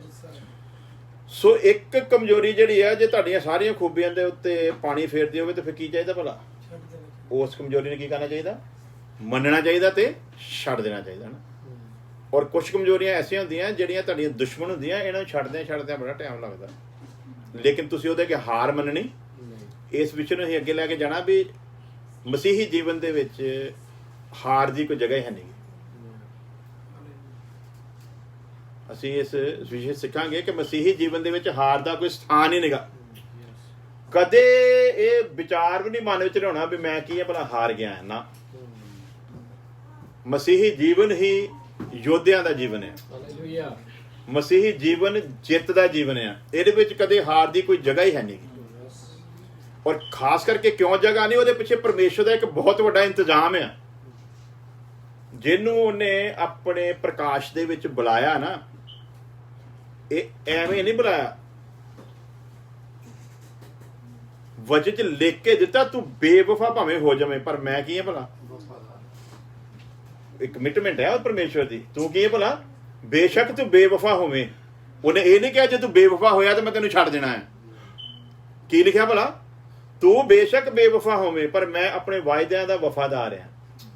ਤੇ ਵਾਅਦੇ ਦੇ ਵਫਾਦਾਰ ਚ ਕੀ ਕਮਿਟਮੈਂਟ ਉਹ ਕਰਦਾ ਹੈ? ਜੇ ਤੂੰ ਪਿੱਛੇ ਮੁੜ ਵੀ ਜਾਵੇਂ ਪਰ ਆਪਣੇ ਸੱਚੇ ਮਨੋਂ ਤੌਬਾ ਕਰਕੇ ਵਾਪਸ ਆਵੇਂ ਤੇ ਮੈਂ ਤੇਰੇ ਲਈ ਫਿਰ ਉਦਾਂ ਦਾ ਹੀ ਹਾਂ। ਲਿਖ ਕੇ ਦਿੱਤਾ ਉਹਨੇ। ਤੇ ਅਸੀਂ ਇਹ ਦੇਖਣਾ ਮਸੀਹੀ ਜੀਵਨ ਜਿਹੜਾ ਉਹ ਜਿੱਤ ਦਾ ਜੀਵਨ ਹੈ। ਜਿੱਤ ਦਾ ਜੀਵਨ ਪਾਉਣ ਦੇ ਲਈ ਜਿੱਥੇ ਸਾਨੂੰ ਜੀਵਨ ਦੇ ਵਿੱਚ ਪ੍ਰਾਰਥਨਾ ਦਾ ਇੱਕ ਬਹੁਤ ਅਹਿਮ ਰੋਲ ਆ, ਪਰ ਉੱਥੇ ਨਾਲ ਨਾਲ ਅਸੀਂ ਇਹ ਦੇਖਣਾ ਕਿ ਪ੍ਰਾਰਥਨਾ ਤੋਂ ਇਲਾਵਾ ਬਹੁਤ ਸਾਰੇ ਕੰਮ ਹੈ ਜਿਹੜੇ ਅਸੀਂ ਕਰਨੇ ਆ। ਪਰ ਅੱਜ ਅਫਸੋਸ ਇਹ ਹੋਇਆ ਵੀ ਲੋਕਾਂ ਨੂੰ ਉਹ ਬਾਕੀ ਕੰਮ ਸਮਝਾਏ ਨਹੀਂ ਗਏ ਤੇ ਸਿਰਫ ਕਿੱਥੇ ਲੈ ਕੇ ਲਾ ਲਿਆ ਭਲਾ, ਪ੍ਰਾਰਥਨਾ ਕਰੋ ਜੀ। ਤੇ ਬੜੇ ਬੜੇ ਲੋਕ ਯੋਧੇ ਆ ਪ੍ਰਾਰਥਨਾ ਦੇ, 8-8 ਘੰਟੇ ਪ੍ਰਾਰਥਨਾ ਕਰਨ ਵਾਲੇ, 24-24 ਘੰਟੇ ਪ੍ਰਾਰਥਨਾ ਕਰਨ ਵਾਲੇ। ਮੈਂ ਦੇਖਿਆ ਆਪਣੇ ਜੀਵਨ ਦੇ ਵਿੱਚ, ਮੈਂ ਬਹੁਤ ਸਾਰੇ ਐਸੇ ਲੋਕਾਂ ਨੂੰ ਉਂਗਲਾਂ ਤੇ ਗਿਣਾ ਸਕਦਾ। ਵੀ ਮਤਲਬ ਕਹਿੰਦਾ ਭਾਵੇਂ ਉਹਨਾਂ ਕਹਿਣਾ ਪੈਂਦਾ ਚੱਲ ਯਾਰ ਬਸ ਕਰੋ ਰੋਟੀ ਪਾਣੀ ਖਾ ਲਈਏ। ਬਿਲਕੁਲ ਸਹੀ ਹੈ, ਇਦਾਂ ਸਿਸਟਮ। ਪਰ ਉਹ ਜਿੱਥੇ ਪ੍ਰਾਰਥਨਾ 'ਚ ਇੰਨਾ ਕੰਮ ਕਰਦੇ ਨਾ, ਉੱਥੇ ਬਾਕੀ ਜਿਹੜਾ ਸਿਸਟਮ ਹੈ ਉਹ ਨਜ਼ਰ ਨਹੀਂ ਆਉਂਦਾ। ਉੱਥੇ ਜਾ ਕੇ ਫਿਰ ਇਹ ਸਮਝਣ ਦੀ ਲੋੜ ਪੈਂਦੀ ਹੈ ਵੀ ਜਿੱਥੇ ਪਰਮੇਸ਼ਵਰ ਨੇ ਪ੍ਰਾਰਥਨਾ ਵਿੱਚ ਦਾ ਕਰਨਾ ਹਰੇਕ ਬੰਦੇ ਦਾ ਕੰਮ ਨਹੀਂ, ਨਾਲੇ ਵੀ ਚੇਤੇ ਰੱਖਿਓ ਮਸੀਹੀ ਜੀਵਨ ਦੇ ਵਿੱਚ ਸਭ ਤੋਂ ਔਖਾ ਕੰਮ ਹੀ ਉਹ ਪ੍ਰਾਰਥਨਾ ਕਰਨਾ। ਹਾਂਜੀ, ਉਸ ਤੋਂ ਦੂਜੇ ਨੰਬਰ ਦਾ ਔਖਾ ਕੰਮ ਹੈ ਵਚਨ ਪੜ੍ਹਨਾ। ਬਾਕੀ ਸਾਰੇ ਕੰਮ ਤੁਸੀਂ ਚਰਚ ਰੂਟੀਨ 'ਚ ਜਾ ਸਕਦੇ ਆ। ਪਾਦਰੀ ਕਹੇ ਆਪਾਂ 3 ਦਿਨ ਵੀ ਚਰਚ ਜਾਣਾ, ਤੁਸੀਂ ਉਹ ਵੀ ਟਾਈਮ ਟੂਮ ਕੱਢ ਕੇ ਕਿਸੇ ਤਰ੍ਹਾਂ ਮਤਲਬ ਬਣਾ ਸਕਦੇ ਆ। ਤੁਸੀਂ ਉਹ ਕਹੇ 7 ਦਿਨ ਆਪਾਂ ਬੰਦਗੀ ਕਰਨੀ, ਤੁਸੀਂ ਉਹ ਵੀ ਟਾਈਮ ਕੱਢ ਸਕਦੇ ਵਿੱਚੋਂ। ਠੀਕ ਹੈ ਜੀ, ਸੰਡੇ ਨੂੰ ਇਸ ਟਾਈਮ ਆ ਜਾਏਗਾ, ਬਾਕੀ ਸ਼ਾਮ ਨੂੰ ਵੀ ਆ ਜਾ ਕਰਾਂਗੇ। ਬਾਕੀ ਸਾਰੇ ਸਿਸਟਮ ਵੀ ਕਰ ਸਕਦੇ ਆ। ਪਰ ਆਹ ਜਿਹੜੇ 2 ਕੰਮ ਹੈ ਨਾ, ਇਹ ਸਭ ਤੋਂ ਔਖੇ ਆ। ਇਹ ਹੀ ਨਹੀਂ ਸ਼ੈਤਾਨ ਹੋਣ ਦਿੰਦਾ। ਇੱਕ ਪ੍ਰਾਰਥਨਾ ਤੇ ਦੂਜਾ ਵਚਨ ਪੜ੍ਹਨਾ ਸਭ ਤੋਂ ਔਖਾ ਕੰਮ ਹੈ ਹਨਾ। ਤੇ ਇਸ ਕਰਕੇ ਜਿਹਦੇ ਕੋਲ ਪਰਮੇਸ਼ਰ ਨੇ ਗੁਣ ਦਿੱਤਾ ਨਾ ਕਿ ਉਹ ਪ੍ਰਾਰਥਨਾ ਕਰ ਸਕਦਾ ਆ, ਉਹ ਤੇ ਮੁਬਾਰਕ ਆ। ਇਸ ਗੱਲ ਨੂੰ ਪੱਲੇ ਬੰਨ ਲਓ, ਜਿਹਨੂੰ ਪਰਮੇਸ਼ਰ ਨੇ ਪ੍ਰਾਰਥਨਾ ਦੀ ਤੌਫੀਕ ਬਖਸ਼ੀ ਨਾ, ਸਮਝ ਲਓ ਜ਼ਿੰਦਗੀ ਮੁਬਾਰਕ ਆ। ਕਿਉਂਕਿ ਇਹ ਸਭ ਤੋਂ ਔਖਾ ਕੰਮ ਆ। ਮਿਸਾਲ ਲੈਣੀ ਹੈ, ਚੇਲੇ ਸਭ ਕੁਝ ਕਰ ਕੁਰਾਏ ਹਨਾ, ਮੁਰਦੇ ਵੀ ਜਿੰਦਾ ਕਰਿਆ, ਬਿਮਾਰਾਂ ਨੂੰ ਵੀ ਚੰਗਾ ਕਰੇ, ਦੁਸ਼ਟ ਆਤਮੇ ਵੀ ਕੱਢਿਆ ਏ, ਉਹ ਸਾਰਾ ਕੁਝ ਕਰਕੇ ਬੜੇ ਖੁਸ਼ ਸੀਗੇ। ਯਿਸੂ ਮਸੀਹ ਕਹਿੰਦਾ ਆ ਜਾਓ ਹੁਣ ਆਪਾਂ ਚੱਲੀਏ। ਕਿੱਥੇ ਭਲਾ ਗੱਤ ਸਮਝੀ, ਉੱਥੇ ਸਾਰੀ ਹਵਾ ਨਿਕਲ ਗਈ। ਹਾਂਜੀ, ਯਿਸੂ ਮਸੀਹ ਕਹਿੰਦਾ ਤੁਸੀਂ ਇੱਕ ਘੜੀ ਵੀ ਨਹੀਂ ਮੇਰੇ ਨਾਲ ਜਾ ਸਕਦੇ। ਹਾਂਜੀ, ਪ੍ਰਾਰਥਨਾ ਦੇ ਵੇਲੇ ਕੀ ਹੋ ਗਿਆ ਭਲਾ? ਇਸ ਕਰਕੇ ਮੈਂ ਬੜੀ ਵਾਰੀ ਦੱਸਦਾ, ਉਹ ਜ਼ਿੰਦਗੀ ਮੁਬਾਰਕ ਆ ਜਿਹਨੂੰ ਪਰਮੇਸ਼ਵਰ ਨੇ ਪ੍ਰਾਰਥਨਾ ਕਰਨ ਦੀ ਤੌਫੀਕ ਬਖਸ਼ੀ ਹੈ।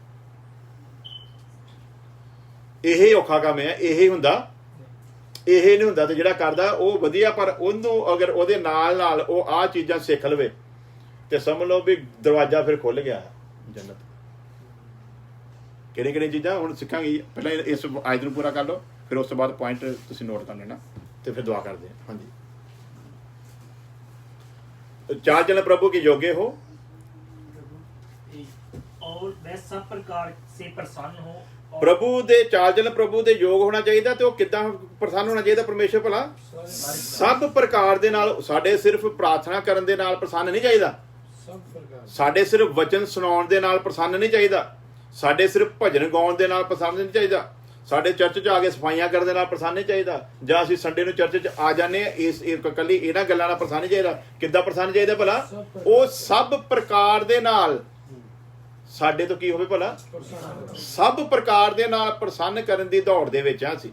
ਜੇ ਅਸੀਂ ਉਹਨੂੰ ਸਭ ਪ੍ਰਕਾਰ ਦੇ ਨਾਲ ਪ੍ਰਸੰਨ ਨਹੀਂ ਕਰਦੇ ਤੇ ਫਿਰ ਜਿਹੜਾ ਕਰਦੇ ਪਏ ਉਹ ਵੀ ਕਿਸੇ ਕੰਮ ਨਹੀਂ ਕਿਸੇ ਟਾਈਮ ਸਮੇਂ 'ਚ ਜਾ ਕੇ ਹੋਣਾ। ਇਸ ਲਈ ਪਰਮੇਸ਼ਵਰ ਦਾ ਇਹ ਸ਼ੁਕਰ ਕਰਨਾ ਚਾਹੀਦਾ ਕਿ ਜੇ ਉਹਨੇ ਸਾਡੇ ਵਿੱਚ ਕੋਈ ਗੁਣ ਰੱਖੇ ਆ। ਕਈ ਲੋਕੀ ਕਹਿੰਦੇ ਇਹ ਮੇਰੀ ਖੂਬੀ, ਇਹ ਖੂਬੀ ਗੋਬੀ ਨਹੀਂ ਗੀ, ਇਹ ਪਰਮੇਸ਼ਵਰ ਨੇ ਸਾਡੇ ਵਿੱਚ ਗੁਣ ਹੀ ਰੱਖਿਆ ਹੁੰਦਾ। ਜਿੱਦਾਂ ਕੋਈ ਸਾਡਾ ਜਿੰਨਾ ਮਰਜ਼ੀ ਬੁਰਾ ਕਰਦੇ, ਸਾਡੇ ਕੋਲ ਆ ਗਿਆ ਨਾ ਇੱਕ ਵਾਰੀ ਤੇ ਅਸੀਂ ਸਾਰਾ ਕੁਝ ਭੁਲਾ ਕੇ, ਕਈ ਤੇ ਬਾਅਦ ਦਿਲ 'ਚ ਖੋਟ ਵੀ ਰੱਖ ਲੈਂਦੇ ਨਾ, ਅਸੀਂ ਇਦਾਂ ਦਾ ਵੀ ਰੱਖਦੇ ਅਸੀਂ ਤੇ ਭੁੱਲ ਹੀ ਜਾਂਦੇ ਵੀ ਇਹਨੇ ਕਿਸੇ ਸਮੇਂ ਸਾਡੇ ਨਾਲ ਕੋਈ ਬੁਰਾਈ ਕੀਤੀ ਵੀ ਸੀਗੀ। ਤੇ ਕਈ ਵਾਰੀ ਮੈਂ ਵਿਚਾਰ ਕਰਦਾ, ਪ੍ਰਭੂ ਜੀ ਅਸੀਂ ਲੋਕਾਂ ਵਰਗੇ ਕਿਉਂ ਨਹੀਂ ਹੁੰਦੇ? ਲੋਕੀ ਤੇ ਮਤਲਬ ਕਹਿੰਦਾ ਇੱਕ ਵਾਰੀ ਉਹਨਾਂ ਦਾ ਕੋਈ ਬੁਰਾ ਭਲਾ ਕਰਦੇ ਆ ਤੇ ਉਹ ਤੇ ਕੋੜ ਜਾਂਦਾ ਨਹੀਂ ਉਹਨਾਂ ਦੇ ਮਨ ਦੇ ਵਿੱਚੋਂ, ਤੇ ਫਿਰ ਉਹ ਸ਼ੈਤਾਨ ਵਿਚਾਰ ਹੁੰਦਾ ਤੁਹਾਡੀ ਖੂਬੀ ਹੈ। ਲੇਕਿਨ ਮੈਂ ਕਹਿੰਦਾ ਨਹੀਂ, ਇਹ ਪਰਮੇਸ਼ਵਰ ਨੇ ਸਾਨੂੰ ਬਣਾਇਆ ਹੀ ਏਦਾਂ ਦਾ ਹੈ। ਬਣਾਉਣ ਵਾਲੇ ਨੇ ਸਾਨੂੰ ਬਣਾਇਆ ਏਦਾਂ ਦਾ। ਬਣਾਉਂਦੇ ਵਕਤ ਉਹਨੇ ਸਾਡੇ ਅੰਦਰ ਇਸ ਆਦਤ ਦੀ ਰਚਨਾ ਕਰਕੇ ਸਾਨੂੰ ਬਣਾਇਆ। ਇਸ ਕਰਕੇ ਇਹ ਵੀ ਖੂਬੀ ਸਾਡੀ। ਤੇ ਜੇ ਸਾਡੇ 'ਚ ਇਹ ਖੂਬੀ ਮਾਫ ਕਰਨਾ ਸਭ ਤੋਂ ਔਖਾ ਕੰਮ ਹੈ। ਸਭ ਤੋਂ ਔਖਾ ਮਾਫ ਕਰਨਾ। ਇਹ ਮਾਫ ਹੀ ਨਹੀਂ ਹੁੰਦਾ, ਬਾਕੀ ਸਭ ਕੁਝ ਬੰਦਾ ਕਰ ਸਕਦਾ। ਮਾਫ ਕਰਨਾ ਬੜਾ ਮੁਸ਼ਕਿਲ ਕੰਮ ਆ। ਔਰ ਇਹਦੇ ਵਿੱਚ ਅਸੀਂ ਰੱਬ ਦਾ ਸ਼ੁਕਰ ਕਰਦੇ ਵੀ ਖੁਦਾ ਨੇ ਸਾਨੂੰ ਇਸ ਲਾਇਕ ਬਣਾਇਆ ਵੀ ਅਸੀਂ ਕਿਸੇ ਨੂੰ ਕਿੱਦਾਂ ਦੀ ਵੀ ਕੰਡੀਸ਼ਨ ਦੇ ਵਿੱਚ ਮਾਫ ਕਰ ਸਕਦੇ। ਲੇਕਿਨ ਸਾਡੀ ਇਹ ਖੂਬੀ ਸਾਨੂੰ ਉਹਦੇ ਰਾਜ ਦਾ ਮਾਲਕ ਨਹੀਂ ਬਣਾ ਸਕਦੀ ਅਗਰ ਆਹ ਸਾਰੀਆਂ ਚੀਜ਼ਾਂ ਨੂੰ ਨਾਲ ਲੈ ਕੇ ਨਾ ਚੱਲੇ। ਇਸੇ ਤਰ੍ਹਾਂ ਹਰੇਕ ਦੇ ਵਿੱਚ ਕੋਈ ਨਾ ਕੋਈ ਖੂਬੀ ਆ, ਹਰ ਬੰਦੇ ਦੇ ਵਿੱਚ ਕੋਈ ਨਾ ਕੋਈ ਖੂਬੀ ਆ, ਔਰ ਉਹ ਪਰਮੇਸ਼ਵਰ ਨੇ ਉਹਦੇ ਅੰਦਰ ਰੱਖੀ ਹੋਈ ਹੈ। ਔਰ ਉਹ ਇਸੇ ਕਰਕੇ ਰੱਖੀ ਹੋਈ ਆ ਵੀ ਉਹ ਇਸ ਖੂਬੀ ਨੂੰ ਧਿਆਨ 'ਚ ਰੱਖਦੇ ਹੋਏ ਬਾਕੀ ਸਾਰੀਆਂ ਚੀਜ਼ਾਂ ਨੂੰ ਵੀ ਆਪਣੇ ਜੀਵਨ ਦੇ ਵਿੱਚ ਲੈਣ ਦਾ ਨਿਰਣੇ ਲਵੇ। ਹਾਲੇਲੂਇਆ। ਸੋ ਉਹ ਸਾਰੀ ਤਰ੍ਹਾਂ ਦੇ ਨਾਲ ਸਾਡੇ ਤੋਂ ਕੀ ਹੋਣਾ ਚਾਹੀਦਾ? ਖੁਸ਼ ਹੋਣਾ ਚਾਹੀਦਾ। ਹਾਂਜੀ, ਅੱਗੇ ਪੜਾਂਗੇ। तुम में हर प्रकार के भले कामों का फल लगे। ਸਾਰੇ ਪ੍ਰਕਾਰ ਦੇ ਭਲੇ ਕੰਮਾਂ ਦਾ ਕਿੱਦਾਂ ਦਾ ਭਲਾ? ਸਾਰੇ ਪ੍ਰਕਾਰ ਦੇ ਭਲਾ ਕੰਮ ਕੋਈ ਇੱਕ ਨਹੀਂਗਾ, ਸਭ ਪ੍ਰਕਾਰ ਦੇ ਭਲੇ ਕੰਮਾਂ ਦਾ। ਕੱਲਾ ਮੈਂ ਕਹਾਂ ਮੈਂ ਮਾਫ ਕਰ ਦਿੰਦਾ ਤੇ ਬਹੁਤ ਹੈ, ਇਕੱਲੇ ਮਾਫੀ ਦੇ ਨਾਲ ਨਹੀਂ ਕੰਮ ਬਣਨਾ। ਮੈਂ ਕੱਲਾ ਪ੍ਰੇਮ ਕਰਦਾ ਹੈ, ਇਹਦੇ ਕੱਲੇ ਨਾਲ ਕੰਮ ਬਣਨ ਵਾਲਾ। ਮੈਂ ਕੱਲਾ ਪ੍ਰਾਰਥਨਾ ਬੜੀ ਕਰਦਾ, ਇਹਦੇ ਨਾਲ ਕੰਮ ਬਣਨ ਵਾਲੇ ਨੇ। ਮੈਂ ਵਚਨ ਹੀ ਬਹੁਤ ਜ਼ਿਆਦਾ ਪੜ੍ਹਦਾ, ਇਹਦੇ ਨਾਲ ਨਹੀਂ, बल्कि सारे प्रकार दे, है ना, सब प्रकार के बलों कामों का फल लगे। हाँ जी, अगे। और तुम परमेश्वर की पहचान में बढ़ते जाओ। हाँ जी, पहला की सीगा? परमेश्वर दी इच्छा दी पहचान दे विच, ते हुण की आ गया? ਪਰਮੇਸ਼ਵਰ ਦੀ ਪਹਿਚਾਣ ਦੇ ਵਿੱਚ। ਇੱਛਾ ਨੂੰ ਤੇ ਪਹਿਚਾਣ ਲਿਆ, ਹੁਣ ਪਰਮੇਸ਼ਵਰ ਨੂੰ ਵੀ ਪਹਿਚਾਨਣਾ। ਹਾਲੇਲੂਇਆ। ਇੱਛਾ ਤੇ ਉਹਦੀ ਵਚਨ ਦੇ ਅਨੁਸਾਰ ਸਾਨੂੰ ਪਤਾ ਲੱਗ ਗਈ ਹੈ। ਹੁਣ ਪਰਮੇਸ਼ਵਰ ਦੀ ਪਹਿਚਾਣ ਦੇ ਵਿੱਚ ਵੀ ਵਧਣਾ ਬੜਾ ਜ਼ਰੂਰੀ ਹੈ। ਤੇ ਪਰਮੇਸ਼ਵਰ ਦੀ ਪਹਿਚਾਣ ਦੇ ਵਿੱਚ ਉਹੀ ਵੱਧ ਸਕਦਾ ਹੈ ਜਿਹੜਾ ਪਰਮੇਸ਼ਵਰ ਦੀ ਇੱਛਾ ਨੂੰ ਜਾਣ ਗਿਆ। ਜਿੰਨੀ ਦੇਰ ਤੱਕ ਅਸੀਂ ਇੱਛਾ ਨੂੰ ਨਹੀਂ ਨਾ ਸਮਝਦੇ, ਅੱਜ ਰਗੜੇ ਝਗੜੇ ਕਾਹਦੇ ਆ ਸੰਸਾਰ ਦੇ ਵਿੱਚ, ਸਮਾਜਿਕ ਤੌਰ ਤੇ, ਪਰਿਵਾਰਿਕ ਤੌਰ ਤੇ, ਕਲੀਸਿਆਵਾਂ ਤੌਰ ਦੇ ਉੱਤੇ, ਚਰਚਾਂ ਦੇ ਤੌਰ ਤੇ, ਮੰਦਿਰਾਂ ਮਸਜਿਦਾਂ ਗੁਰਦੁਆਰਿਆਂ ਦੇ ਵਿੱਚ ਝਗੜੇ ਆ। ਮੈਂ ਖਾਨਿਆਂ ਵਿੱਚ ਝਗੜੇ ਹੋਣ ਤਾਂ ਉਹ ਤੇ ਗੱਲ ਬਣਦੀ। ਹਾਂਜੀ, ਕੋਈ ਮਾੜੀਆਂ ਜਗ੍ਹਾ ਦੇ ਉੱਤੇ ਝਗੜੇ ਹੋਣ ਉਹ ਤੇ ਗੱਲ, ਪਰ ਜਿਹਨਾਂ ਨੂੰ ਧਾਰਮਿਕ ਸਥਾਨ ਦੁਨੀਆ ਕਹਿੰਦੀ ਆ ਉਹਨਾਂ ਵਿੱਚ ਝਗੜੇ ਹੋਣ ਤੇ ਫਿਰ ਹਾਂਜੀ। ਆਪਾਂ ਦੇਖਿਆ ਹੀ ਹੈ ਇੱਥੇ ਆਪਣੇ ਜਿਹੜਾ 114 ਤੇ ਗੁਰਦੁਆਰਾ ਹੈ ਉਹਦੇ ਅੰਦਰ ਹੀ ਸ਼ੁਰੂ ਹੋ ਗਏ ਸੀ। ਜਿਸ ਗੁਰੂ ਗ੍ਰੰਥ ਸਾਹਿਬ ਨੂੰ ਇੰਨਾ ਇੱਜ਼ਤ ਇੰਨਾ ਸਤਿਕਾਰ ਦਿੰਦੇ ਆ, ਔਰ ਜਿੱਥੇ ਕਹਿੰਦੇ ਵੀ ਉਹ ਕਹਿੰਦੇ ਹਾਜ਼ਰ ਨਾਜ਼ਰ ਗੁਰੂ ਆ ਸਾਡਾ, ਉਹ ਉਸ ਹਾਜ਼ਰ ਨਾਜ਼ਰ ਗੁਰੂ ਦੇ ਸਾਹਮਣੇ ਗੰਦੀਆਂ ਗੰਦੀਆਂ ਗਾਲਾਂ ਕੱਢੀਆਂ ਜਾ ਰਹੀਆਂ, ਇੱਕ ਦੂਜੇ ਪੱਗਾਂ ਲਾਈਆਂ ਜਾ ਰਹੀਆਂ। ਇਹ ਕਿਉਂ ਹੋ ਰਿਹਾ ਭਲਾ? ਇਹ ਉਹਨਾਂ ਵਿੱਚ ਨਹੀਂ, ਚਰਚਾ ਵਿੱਚ ਵੀ ਹੋ ਰਿਹਾ। ਚਰਚਾ ਵਿੱਚ ਵੀ ਛਿੱਤਰੋ ਛਿੱਤਰੀ ਹੁੰਦੇ ਆ ਲੋਕ। ਅਸੀਂ ਕਿਸੇ ਮਸਜਿਦ ਦੀ ਬੁਰਾਈ ਨਹੀਂ ਕਰ ਰਹੇ, ਚਰਚਾ ਵਿੱਚ ਹੀ ਲੋਕੀ। ਇਹ ਕਿਉਂ ਹੋ ਰਿਹਾ ਫਿਰ ਇਸ ਤਰ੍ਹਾਂ ਸਾਰਾ? ਹਾਂਜੀ, ਇੱਛਾ ਦਾ ਪਤਾ ਹੈਗਾ ਆ, ਪਰ ਪਰਮੇਸ਼ਵਰ ਦੀ ਇੱਛਾ ਦੀ ਪਹਿਚਾਣ ਦੇ ਨਾਲ ਨਾਲ ਪਰਮੇਸ਼ਵਰ ਨੂੰ ਸਮਝਣ ਦੀ ਕੋਸ਼ਿਸ਼ ਕੀਤੀ ਗਈ। ਇੱਛਾ ਦੀ ਪਹਿਚਾਣ ਤੇ ਹੈਗਾ ਵੀ ਸਵੇਰੇ 4 ਵਜੇ ਉੱਠ ਕੇ ਮੈਂ ਗੁਰਦੁਆਰਾ ਸਾਹਿਬ ਮੱਥਾ ਟੇਕਣ ਜਾਣਾ। ਹਾਂਜੀ, ਤੇ ਰਾਹ 'ਚ ਕੋਈ ਸ਼ੂਦਰ ਮਿਲ ਜਾਵੇ ਤੇ ਉਹਦੇ ਨਾਲ ਕਿੱਦਾਂ ਦਾ ਵਰਤਾਓ ਕਰਨਾ? ਹਾਂਜੀ, ਅੱਜ ਬਾਰੇ ਕਹਿੰਦੇ ਵੀ ਉਹ ਅੰਮ੍ਰਿਤ ਛਕਾਉਣ ਦੇ ਲਈ ਉਹ ਸ਼ੂਦਰਾਂ ਦੇ ਭਾਂਡੇ ਵੀ ਕਹਿੰਦੇ ਵੱਖਰੇ ਰੱਖਦੇ ਆ। ਉਹਨਾਂ ਨੂੰ ਹੁਣ ਕਹਿੰਦੇ ਸਿਸਟਮ ਬਣਾ ਲਿਆ ਵੀ ਉਹਨਾਂ ਨੂੰ ਅੰਮ੍ਰਿਤ ਵੀ ਵੱਖਰਾ ਛਕਾਇਆ ਜਾਣਾ। ਅੱਛਾ ਜੀ, ਤੇ ਫਿਰ ਅੰਮ੍ਰਿਤ ਦੀ ਮਹੱਤਤਾ ਹੀ ਖਤਮ ਹੋ ਗਈ। ਅੰਮ੍ਰਿਤ ਛਕਾਉਣ ਦਾ ਮਤਲਬ ਹੀ ਇਸ ਚੀਜ਼ ਨੂੰ ਖਤਮ ਕਰਨਾ ਸੀਗਾ। ਤੇ ਜੇ ਤੁਸੀਂ ਇਸ ਚੀਜ਼ ਨੂੰ ਵੱਖਰਾ ਵੱਖਰਾ ਕਰਤਾ ਵੀ ਸ਼ੂਦਰਾਂ ਦੇ ਅੰਮ੍ਰਿਤ ਛਕਾਉਣ ਦਾ ਸਮਾਂ ਵੱਖਰਾ ਰੱਖਿਆ ਜਾਊਗਾ ਤੇ ਜਨਰਲਾਂ ਦੇ ਵੱਖਰਾ, ਤੇ ਫਿਰ ਤੇ ਉਹ ਤੇ ਤੁਸੀਂ ਗੁਰੂ ਦੇ ਸਾਰੇ ਸਿਸਟਮ ਨੂੰ ਹੀ ਖਤਮ ਕਰ ਦਿੱਤਾ। ਇਦਾਂ ਹੀ ਆਪਾਂ ਸ਼ੁਰੂ ਕਰਦੇ ਵੀ ਹਾਂਜੀ ਜਿੱਦਣ ਤੇ ਜਨਰਲ ਕਾਸਟਾਂ ਬਪਤਿਸਮਾ ਲੈਣਾ ਉਦਣ ਪਾਣੀ ਸਾਫ਼ ਹੋਊਗਾ ਤੇ ਇਹਨਾਂ ਭਾਵੇਂ ਛੱਪੜ 'ਚ ਵੀ ਦੇ ਦਾਂਗੇ। ਹਾਂਜੀ, ਇਹਦਾ ਮਤਲਬ ਕਿੱਥੇ ਆ ਗਿਆ? ਇਹਦਾ ਮਤਲਬ ਅਸੀਂ ਪਰਮੇਸ਼ਵਰ ਦੀ ਨਾ ਤੇ ਇੱਛਾ ਦੀ ਪਹਿਚਾਣ 'ਚ ਵਧੇ ਤੇ ਨਾ ਹੀ ਪਰਮੇਸ਼ਵਰ ਦੀ ਪਹਿਚਾਣ ਦੇ ਵਿੱਚ। ਸੋ ਇਹਦੇ ਲਈ ਜ਼ਰੂਰੀ ਕੀ ਹੈ? ਇਹਨਾਂ ਚੀਜ਼ਾਂ ਨੂੰ ਅਸੀਂ ਆਪਣੇ ਅੰਦਰੋਂ ਕੱਢਣਾ ਹੈ, ਤੇ ਜੇ ਕੱਢਾਂਗੇ ਤੇ ਫਿਰ ਅੱਗੇ ਪੜਾਂਗੇ। उसकी महिमा की शक्ति के अनुसार सब प्रकार की सामर्थ्य से बलवंत होते हैं। ਉਹਦੀ ਮਹਿਮਾ ਦੀ ਸ਼ਕਤੀ ਦੇ ਅਨੁਸਾਰ ਕੀ ਹੋਣਾ ਭਲਾ? ਸਾਰੇ ਪ੍ਰਕਾਰ ਦੇ ਨਾਲ ਕੀ ਹੋਣਾ ਭਲਾ? ਸਾਮਰਥ ਦੇ ਨਾਲ ਕੀ ਹੋਣਾ ਭਲਾ? ਅਸੀਂ ਪਹਿਲਾਂ ਦੱਸਿਆ ਵੀ ਮਸੀਹੀ ਜੀਵਨ ਯੋਧਿਆਂ ਦਾ ਜੀਵਨ ਹੈ। ਇਹਦੇ ਵਿੱਚ ਹਾਰ ਦੇ ਲਈ ਕੋਈ ਜਗ੍ਹਾ, ਇਹ 'ਚ 100 ਵਾਰੀ ਵੀ ਭਾਵੇਂ ਹਾਰੋ ਲੇਕਿਨ ਤੁਸੀਂ ਮੰਨਣਾ ਨਹੀਂ ਮੈਂ ਹਾਰਿਆ, ਮੈਂ ਜਿੱਤਣਾ ਆ। ਇਹਦਾ ਮਤਲਬ ਇਹ ਥੋੜੀ ਵੀ ਇੱਕ ਉਹੀ ਸਚਿਨ ਤੰਦੂਲਕਰ ਜਿਹੜਾ ਆ ਉਹ ਸੈਂਚਰੀ ਬਣਾਉਂਦਾ ਆ ਤੇ ਉਹੀ ਸਚਿਨ ਤੰਦੂਲਕਰ ਜਾ ਕੇ ਖੜਾ ਹੋਇਆ ਤੇ ਬੱਲਾ ਮਾਰੇ ਤੇ ਆਊਟ ਹੋ ਗਿਆ। ਤੇ ਹੁਣ ਸਚਿਨ ਤੰਦੂਲਕਰ ਮੈਂ ਤੇ ਸੈਂਚਰੀ ਬਣਾਉਣ ਵਾਲਾ ਤੇ ਅੱਜ ਮੈਂ ਪਹਿਲੇ ਬਾਲ ਤੇ ਆਊਟ ਹੋ ਗਿਆ ਤੇ ਮੈਂ ਨਹੀਂ ਹੁਣ ਖੇਡਣਾ। ਹਾਂਜੀ, ਕਈ ਵਾਰੀ 99 ਦੇ ਉੱਤੇ ਜਾ ਕੇ ਆਊਟ ਹੋਇਆ। ਉਹ ਕਹਿੰਦੇ ਉਹ ਸਾਰੀਆਂ ਅਗਰ ਮਤਲਬ 100 ਸੈਂਚਰੀਆਂ ਉਹ ਤਾਂ ਦੁਨੀਆ 'ਚ ਉਹਦਾ ਕਹਿੰਦੇ ਰਿਕਾਰਡ ਹੀ ਨਹੀਂ ਟੁੱਟਣਾ ਸੀ। 99 ਦੇ ਉੱਤੇ ਜਾ ਕੇ ਤੇ ਹੁਣ ਕੀ ਕਰ ਨਹੀਂ ਹੋ ਯਾਰ, ਮੈਂ ਤੇ ਹੁਣ 15-20 ਵਾਰੀ 99 ਤੇ ਜਾ ਕੇ ਆਊਟ ਹੋ ਗਿਆ ਤੇ ਮੈਂ ਹੁਣ ਸੈਂਚਰੀ ਬਣਾਉਣ ਦੇ ਕਾਬਿਲ ਨਹੀਂ। ਹੁਣ ਮੈਂ ਖੇਡਣਾ ਹੀ ਬੰਦ ਕਰ ਦੇਣਾ। ਹਟਿਆ? ਜੇ ਦੁਨੀਆ ਦਾ ਖਿਡਾਰੀ ਨਹੀਂ ਹਟਦਾ ਤੇ ਫਿਰ ਪਰਮੇਸ਼ਵਰ ਦਾ ਖਿਡਾਰੀ ਕਿੱਦਾਂ ਹਟੂਗਾ? ਇਸ ਕਰਕੇ ਹਾਰ ਨੂੰ ਇਸ ਤਰ੍ਹਾਂ ਨਹੀਂ ਲੈਣਾ ਕਿ ਬਸ ਹੁਣ ਮੈਂ ਖਤਮ ਆ, ਬਲਕਿ ਹਾਰ ਤੋਂ ਕੀ ਸਿੱਖਣਾ? ਭਲਾ ਇੱਕ ਸਬਕ ਸਿੱਖਣਾ ਕਿ ਮੈਂ ਇੱਥੇ ਹਾਰਿਆ ਕਿਉਂ ਆ। ਇਹਨੂੰ ਕਹਿੰਦੇ ਪਰਮੇਸ਼ਵਰ ਦੀ ਇੱਛਾ ਦੀ ਪਹਿਚਾਣ। ਮੈਂ ਕੋਸ਼ਿਸ਼ ਕਰਦਾ ਹਾਂ ਪਰ ਮੈਂ ਹਾਰ ਕਿਉਂ ਜਾਣਾ? ਮੈਂ ਇਹਦੇ ਉੱਤੇ ਪੂਰਾ ਯਤਨ ਵੀ ਲਾਉਣਾ ਪਰ ਮੈਂ ਹਾਰ ਕਿਉਂ ਜਾਣਾ? ਜਦੋਂ ਅਸੀਂ ਇਹ ਸਮਝਾਂਗੇ ਨਾ ਉਦੋਂ ਪਰਮੇਸ਼ਵਰ ਦੀ ਇੱਛਾ ਜਿਹੜੀ ਆ ਉਹ ਸਾਡੇ ਉੱਤੇ ਪ੍ਰਗਟ ਹੋਣੀ ਸ਼ੁਰੂ ਹੋਊਗੀ।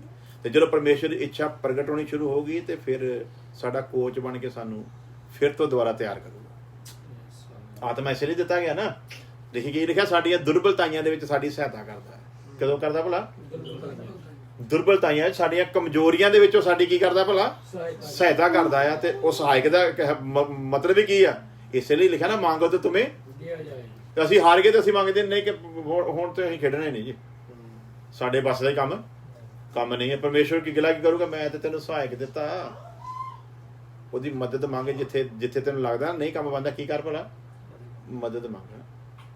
ਤੇ ਜਦੋਂ ਮਦਦ ਮੰਗੇਗਾ ਤੇ ਫਿਰ ਕੀ ਹੋਊਗਾ ਭਲਾ, ਫਿਰ ਤੈਨੂੰ ਮਦਦ ਮਿਲੇਗੀ। ਤੇ ਜਿਹੜਾ ਮਦਦਗਾਰ ਤੇਰੇ ਨਾਲ ਹੈਗਾ ਲਿਖਿਆ, ਉਹਦੇ ਅੱਗੇ ਤੇ ਕੋਈ ਦੁਨੀਆ ਦੀ ਤਾਕਤ ਵੀ ਠਹਿਰ ਸਕਦੀ। ਸਹਿਵਾਗ ਉਸੇ ਬੱਲੇ ਤੇ ਆਊਟ ਹੁੰਦਾ ਨਾ, ਇੱਧਰ ਨੂੰ ਮਾਰ ਦਿੰਦਾ, ਉੱਥੇ ਖੜਾ ਹੁੰਦਾ ਬੰਦਾ।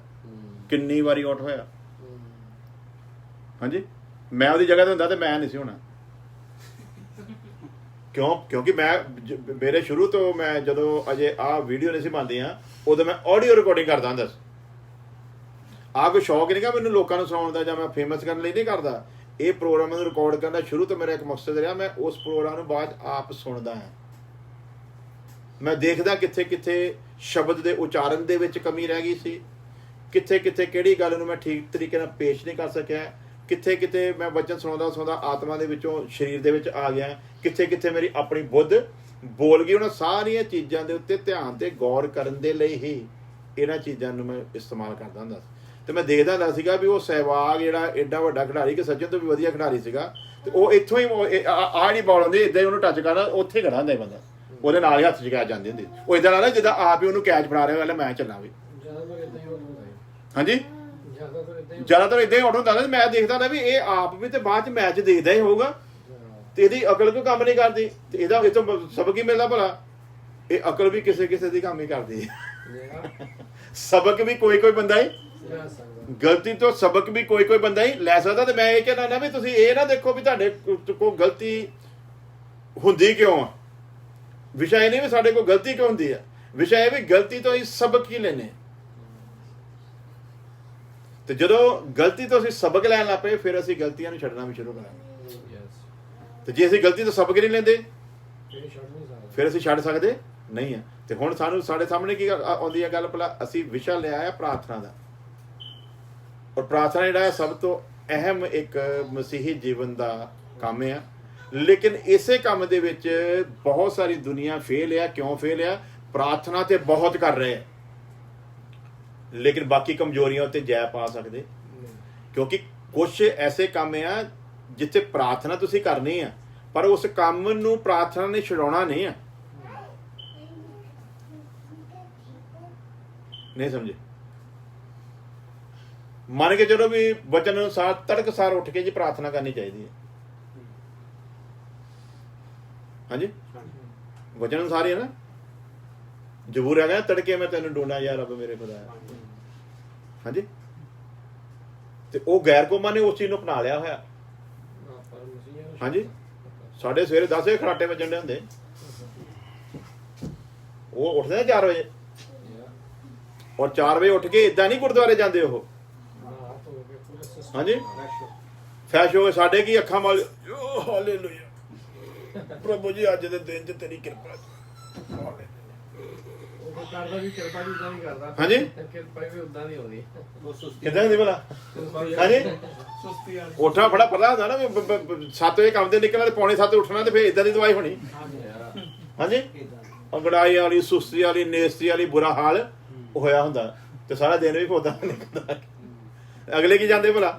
ਅਗਲੇ ਪੂਰਾ ਫਰੈਸ਼ ਹੋ ਕੇ, ਮਤਲਬ ਈਵਨ ਇੱਥੋਂ ਤੱਕ ਮੈਂ ਸੁਣਿਆ ਵੀ ਜਿਹੜੇ ਜ਼ਿਆਦਾ ਉਹਨਾਂ ਚ ਗਿਆਨਵਾਨੀ ਆ, ਉਹ ਤੇ ਇੱਥੋਂ ਤੱਕ ਵੀ ਉਹ ਕੱਪੜੇ ਵੀ ਸੁੱਚੇ ਪਾ ਕੇ ਜਾਣੇ ਹਨਾ।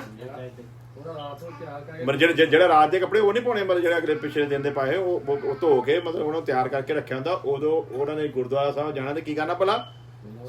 ਨਹਾ ਧੋ ਕੇ ਸੁੱਚੇ ਕੱਪੜੇ ਪਾ ਕੇ ਉਹਨਾਂ ਨੇ ਜਾਣਾ। ਇਹਦਾ ਮਤਲਬ ਆ ਵੀ ਜ਼ਬੂਰ ਤੇ ਤੁਸੀਂ ਗਾਉਂਦੇ ਰਹੇ ਤੜਕੇ ਮੈਂ ਤੈਨੂੰ ਢੂੰਡਾਂ ਯਾ ਰੱਬ ਮੇਰੇ ਖੁਦਾਇਆ, ਤੇ ਢੂੰਡਣ ਕੋਈ ਹੋਰ ਹੀ ਚਲੇ ਗਏ। ਹਾਂਜੀ, ਤੇ ਅਸੀਂ ਕੀ, ਸਾਨੂੰ ਤੇ ਵਾਏ ਮਾਰ ਮੈਨੇ ਅੱਜ ਉੱਠ ਗਏ ਜੀ। ਤੇ ਇਹ ਅਸੀਂ ਇਹ ਵਿਸ਼ਾ ਕਿੱਥੇ ਅਸੀਂ ਕਿਹਾ ਭਲਾ ਪਾਸਟਰ ਮਨੀਰ ਤੋਂ, ਜਦੋਂ ਲੋਕ ਬਹਿਸ ਕਰਦੇ ਆ ਸਾਡੇ ਨਾਲ ਪਾਸਟਰ ਮਨੀਰ ਦੇ ਬਾਰੇ, ਤੇ ਅਸੀਂ ਕਹਿੰਦੇ ਤੁਸੀਂ ਸਿਰਫ ਉਹਨਾਂ ਦੇ ਨਾਲ ਨਾ ਮਹੀਨਾ ਇੱਕ ਕੱਢ ਕੇ ਦਿਖਾ ਦਿਓ ਤੇ ਅਸੀਂ ਤੁਹਾਡੇ ਮਰੀਦ ਹੋ ਜਾਵਾਂਗੇ। ਜਦੋਂ ਪਾਦਰੀ ਸੁੱਤੇ ਹੁੰਦੇ ਸੀ ਨਾ ਉਸ ਸਮੇਂ ਵਿੱਚ, ਤੇ ਉਹ ਮਤਲਬ 300 ਕਿਲੋਮੀਟਰ ਸਫ਼ਰ ਵੀ ਕਰ ਜਾਂਦੇ ਹੁੰਦੇ ਸੀ। ਤੇ ਇੱਕ ਵਾਰੀ ਮੈਂ ਪੁੱਛਿਆ, ਮੈਂ ਕਿਹਾ ਪਾਸਟਰ ਸੌਂਦੇ ਕਦੋਂ ਹੁੰਦੇ? ਕਹਿੰਦੇ ਗੱਡੀ ਦੇ ਵਿੱਚ। ਕਿਉਂਕਿ ਰਾਤ ਨੂੰ ਜਿਹਨਾਂ ਨੇ ਘਰ ਜਾਣਾ ਆ ਉੱਥੇ ਉਹਨਾਂ ਘੇਰਣਾ, ਗੱਲਾਂ ਬਾਤਾਂ ਕਰਦੇ ਕਰਦੇ 2 ਵਜ ਜਾਣੇ।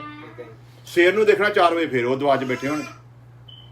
ਤੇ ਅਸੀਂ ਬੜੇ ਹੈਰਾਨ ਆ ਵੀ ਆਖਿਰ ਬੰਦੇ ਨੇ ਸੋਣਾ ਤੇ ਹੁੰਦਾ ਹੀ ਆ। ਤੇ ਅਸੀਂ ਪੁੱਛੇ ਕਹਿੰਦੇ ਸੋਏਦਾ ਜਦੋਂ ਬੱਸ 'ਚ ਸਫ਼ਰ ਕਰ ਰਿਹਾ, ਟ੍ਰੇਨ 'ਚ ਸਫ਼ਰ ਕਰਦੇ ਸੁੱਤੇ ਹੁੰਦੇ। ਯੋਧੇ ਆ ਨਾ ਮਸੀਹ, ਜਿਵੇਂ ਕਿਹੜਾ ਭਲਾ ਯੋਧਿਆਂ ਦਾ ਜੀਵਨ ਹੈ ਤੇ ਇਹਨੂੰ ਅਸੀਂ ਜਿੱਤਣਾ ਹੈ। ਤੇ ਜਿੱਤਣ ਦੇ ਲਈ ਸਿਰਫ ਪ੍ਰਾਰਥਨਾ ਨਹੀਂ ਬਲਕਿ ਪ੍ਰਾਰਥਨਾ ਦੇ ਨਾਲ ਹੋਰ ਚੀਜ਼ਾਂ ਨਾਲ ਜ਼ਰੂਰੀ ਤੁਸੀਂ ਨੋਟ ਕਰ ਲਈ। ਇਹਨਾਂ ਤੇ ਗੌਰ ਅਗਲੇ ਦਿਨ ਅਗਲੀ ਵਾਰੀ ਕਰਾਂਗੇ। ਨੰਬਰ 1 ਕੀ ਆ?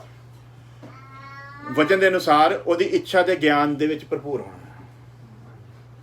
ਕੀ ਆਪਣਾ ਨੰਬਰ 1 ਕੀ ਆ? ਉਹਦੀ ਇੱਛਾ ਤੇ ਗਿਆਨ ਦੇ ਵਿੱਚ ਭਰਪੂਰ ਹੋਣਾ। ਜਿਹੜਾ ਬੰਦਾ ਕਹਿੰਦਾ ਮੇਰੀ ਪ੍ਰਾਰਥਨਾ ਜਿਹੜੀ ਆ ਪਰਮੇਸ਼ਵਰ ਦੇ ਅਨੁਕੂਲ ਹੋਵੇ, ਜਿੱਦਾਂ ਦੀ ਉਹ ਚਾਹੁੰਦਾ ਉਦਾਂ ਦੀ ਹੋਵੇ, ਉਹਦੇ ਉਲਟ ਨਾ ਹੋਵੇ, ਤੇ ਫਿਰ ਕੀ ਚਾਹੀਦਾ? ਉਹਦੀ ਇੱਛਾ ਦੀ ਪਹਿਚਾਣ ਦੇ ਗਿਆਨ ਦੇ ਵਿੱਚ ਅਸੀਂ ਕੀ ਹੋਣਾ? ਭਰਪੂਰ ਹੋਣਾ। ਦੂਜਾ, ਪੂਰੀ ਬੁੱਧੀ ਦੇ ਨਾਲ ਭਰਪੂਰ ਹੋਣਾ। ਕਿੱਦਾਂ ਭਲਾ? ਪੂਰੀ ਬੁੱਧ ਦੇ ਨਾਲ। ਪੂਰੀ ਬੁੱਧ ਦੇ ਨਾਲ। ਪੂਰੀ ਬੁੱਧ ਦਾ ਮਤਲਬ ਜੈਸੀ ਪਰਮੇਸ਼ਵਰ ਦੇ ਕੋਲ ਬੁੱਧ ਆ, ਉਹਦੇ ਘਰ 'ਚ ਜਨਮ ਲੈਣ ਦਾ ਕਰਕੇ ਸਾਡੀ ਵੀ ਬੁੱਧ ਕਿੱਦਾਂ ਦੀ ਹੋਣੀ ਚਾਹੀਦੀ? ਬੇਟਾ ਬਾਪ ਨੂੰ ਜੋ ਕੁਝ ਕਰਦਿਆਂ ਦੇਖਦਾ ਆ ਸੋ ਹੀ ਬੇਟਾ ਕਰਦਾ ਹੈ। ਯਿਸੂ ਮਸੀਹ ਨੇ ਕਿਹਾ ਮੈਂ ਆਪਣੇ ਬਾਪ ਨੂੰ ਜੋ ਕਰਦਿਆਂ ਦੇਖਦਾ ਆ ਸੋ ਹੀ ਕਰਦਾ ਆ। ਹੁਣ ਉਹ ਪਹਿਲੋਠਾਂ ਤੇ ਅਸੀਂ ਕੀ ਹੈ ਭਲਾ? ਛੋਟੇ ਆ। ਤੇ ਫਿਰ ਅਸੀਂ ਆਪਣੇ ਬਾਪ ਨੂੰ ਜੋ ਕਰਦਿਆਂ ਦੇਖਿਆ ਅਸੀਂ ਉਹ ਕਿਉਂ ਨਹੀਂ ਕਰਦੇ? ਅਸੀਂ ਉਹ ਕਿਉਂ ਨਹੀਂ ਕਰਦੇ? ਇਹਦਾ ਮਤਲਬ ਫਿਰ ਕਿਤੇ ਨਾ ਕਿਤੇ ਗੜਬੜ ਆ। ਅਸੀਂ ਮਸੀਹ ਦੀ ਸੂਰਤ ਤੇ ਬਣਦੇ ਪਏ ਕਿਉਂਕਿ ਪਰੋਠੇ ਨੇ ਜਦੋਂ ਕੀਤਾ ਆ ਜੋ ਬਾਪ ਨੂੰ ਕਰਦੇ ਦੇਖਦਾ, ਤੇ ਫਿਰ ਉਹਨੇ ਉਹ ਸਭ ਕੁਝ ਆਪਣਾ ਨਮੂਨਾ ਕਰਕੇ ਬਾਪ ਦੀ ਤਰ੍ਹਾਂ ਪੇਸ਼ ਕੀਤਾ ਸੀ। ਇਸ ਕਰਕੇ ਕੀ ਆ? ਪੂਰੀ ਬੁੱਧੀ ਦੇ ਨਾਲ ਕੀ ਹੋਣਾ ਸੀ? ਭਰਪੂਰ ਹੋਣਾ। ਨੰਬਰ 3, ਆਤਮਿਕ ਸਮਝ ਦੇ ਨਾਲ ਭਰਪੂਰ ਹੋਣਾ। ਸੰਸਾਰਿਕ ਸਮਝ ਸਾਡੇ ਕੋਲ ਬਹੁਤ ਹੋ ਸਕਦੀ ਹੈ। ਸੰਸਾਰਿਕ ਸ਼ਬਦਾਂ ਨਾਲ ਅਸੀਂ ਬੜੀਆਂ ਤਸੱਲੀਆਂ ਲੋਕਾਂ ਨੇ ਕਰਾ ਸਕਦੇ, ਪਰ ਕਿਹੜੀ ਸਮਝ ਹੋਈ ਹੈ? ਆਤਮਿਕ। ਨੰਬਰ 4, ਚਾਲ ਚਰਨ ਜਿਹੜਾ ਹੈ ਉਹ ਪ੍ਰਭੂ ਦੇ ਯੋਗ ਹੋਣਾ ਜ਼ਰੂਰੀ ਹੈ। ਜੇ ਚਾਲ ਚੱਲਣ ਪ੍ਰਭੂ ਦੇ ਯੋਗ ਨਹੀਂ ਹੈ ਤੇ ਤਾਂ ਵੀ ਅਸੀਂ ਦੁਨੀਆ 'ਚ ਲੋਕਾਂ ਦੇ ਲਈ ਕੀ ਹੈ? ਠੋਕਰ ਦਾ ਕਾਰਨ ਹੈ। ਨੰਬਰ 5, ਚਾਲ ਚੱਲਣ ਪ੍ਰਭੂ ਨੂੰ ਪ੍ਰਸੰਨ ਕਰਨ ਵਾਲਾ ਹੋਣਾ ਚਾਹੀਦਾ।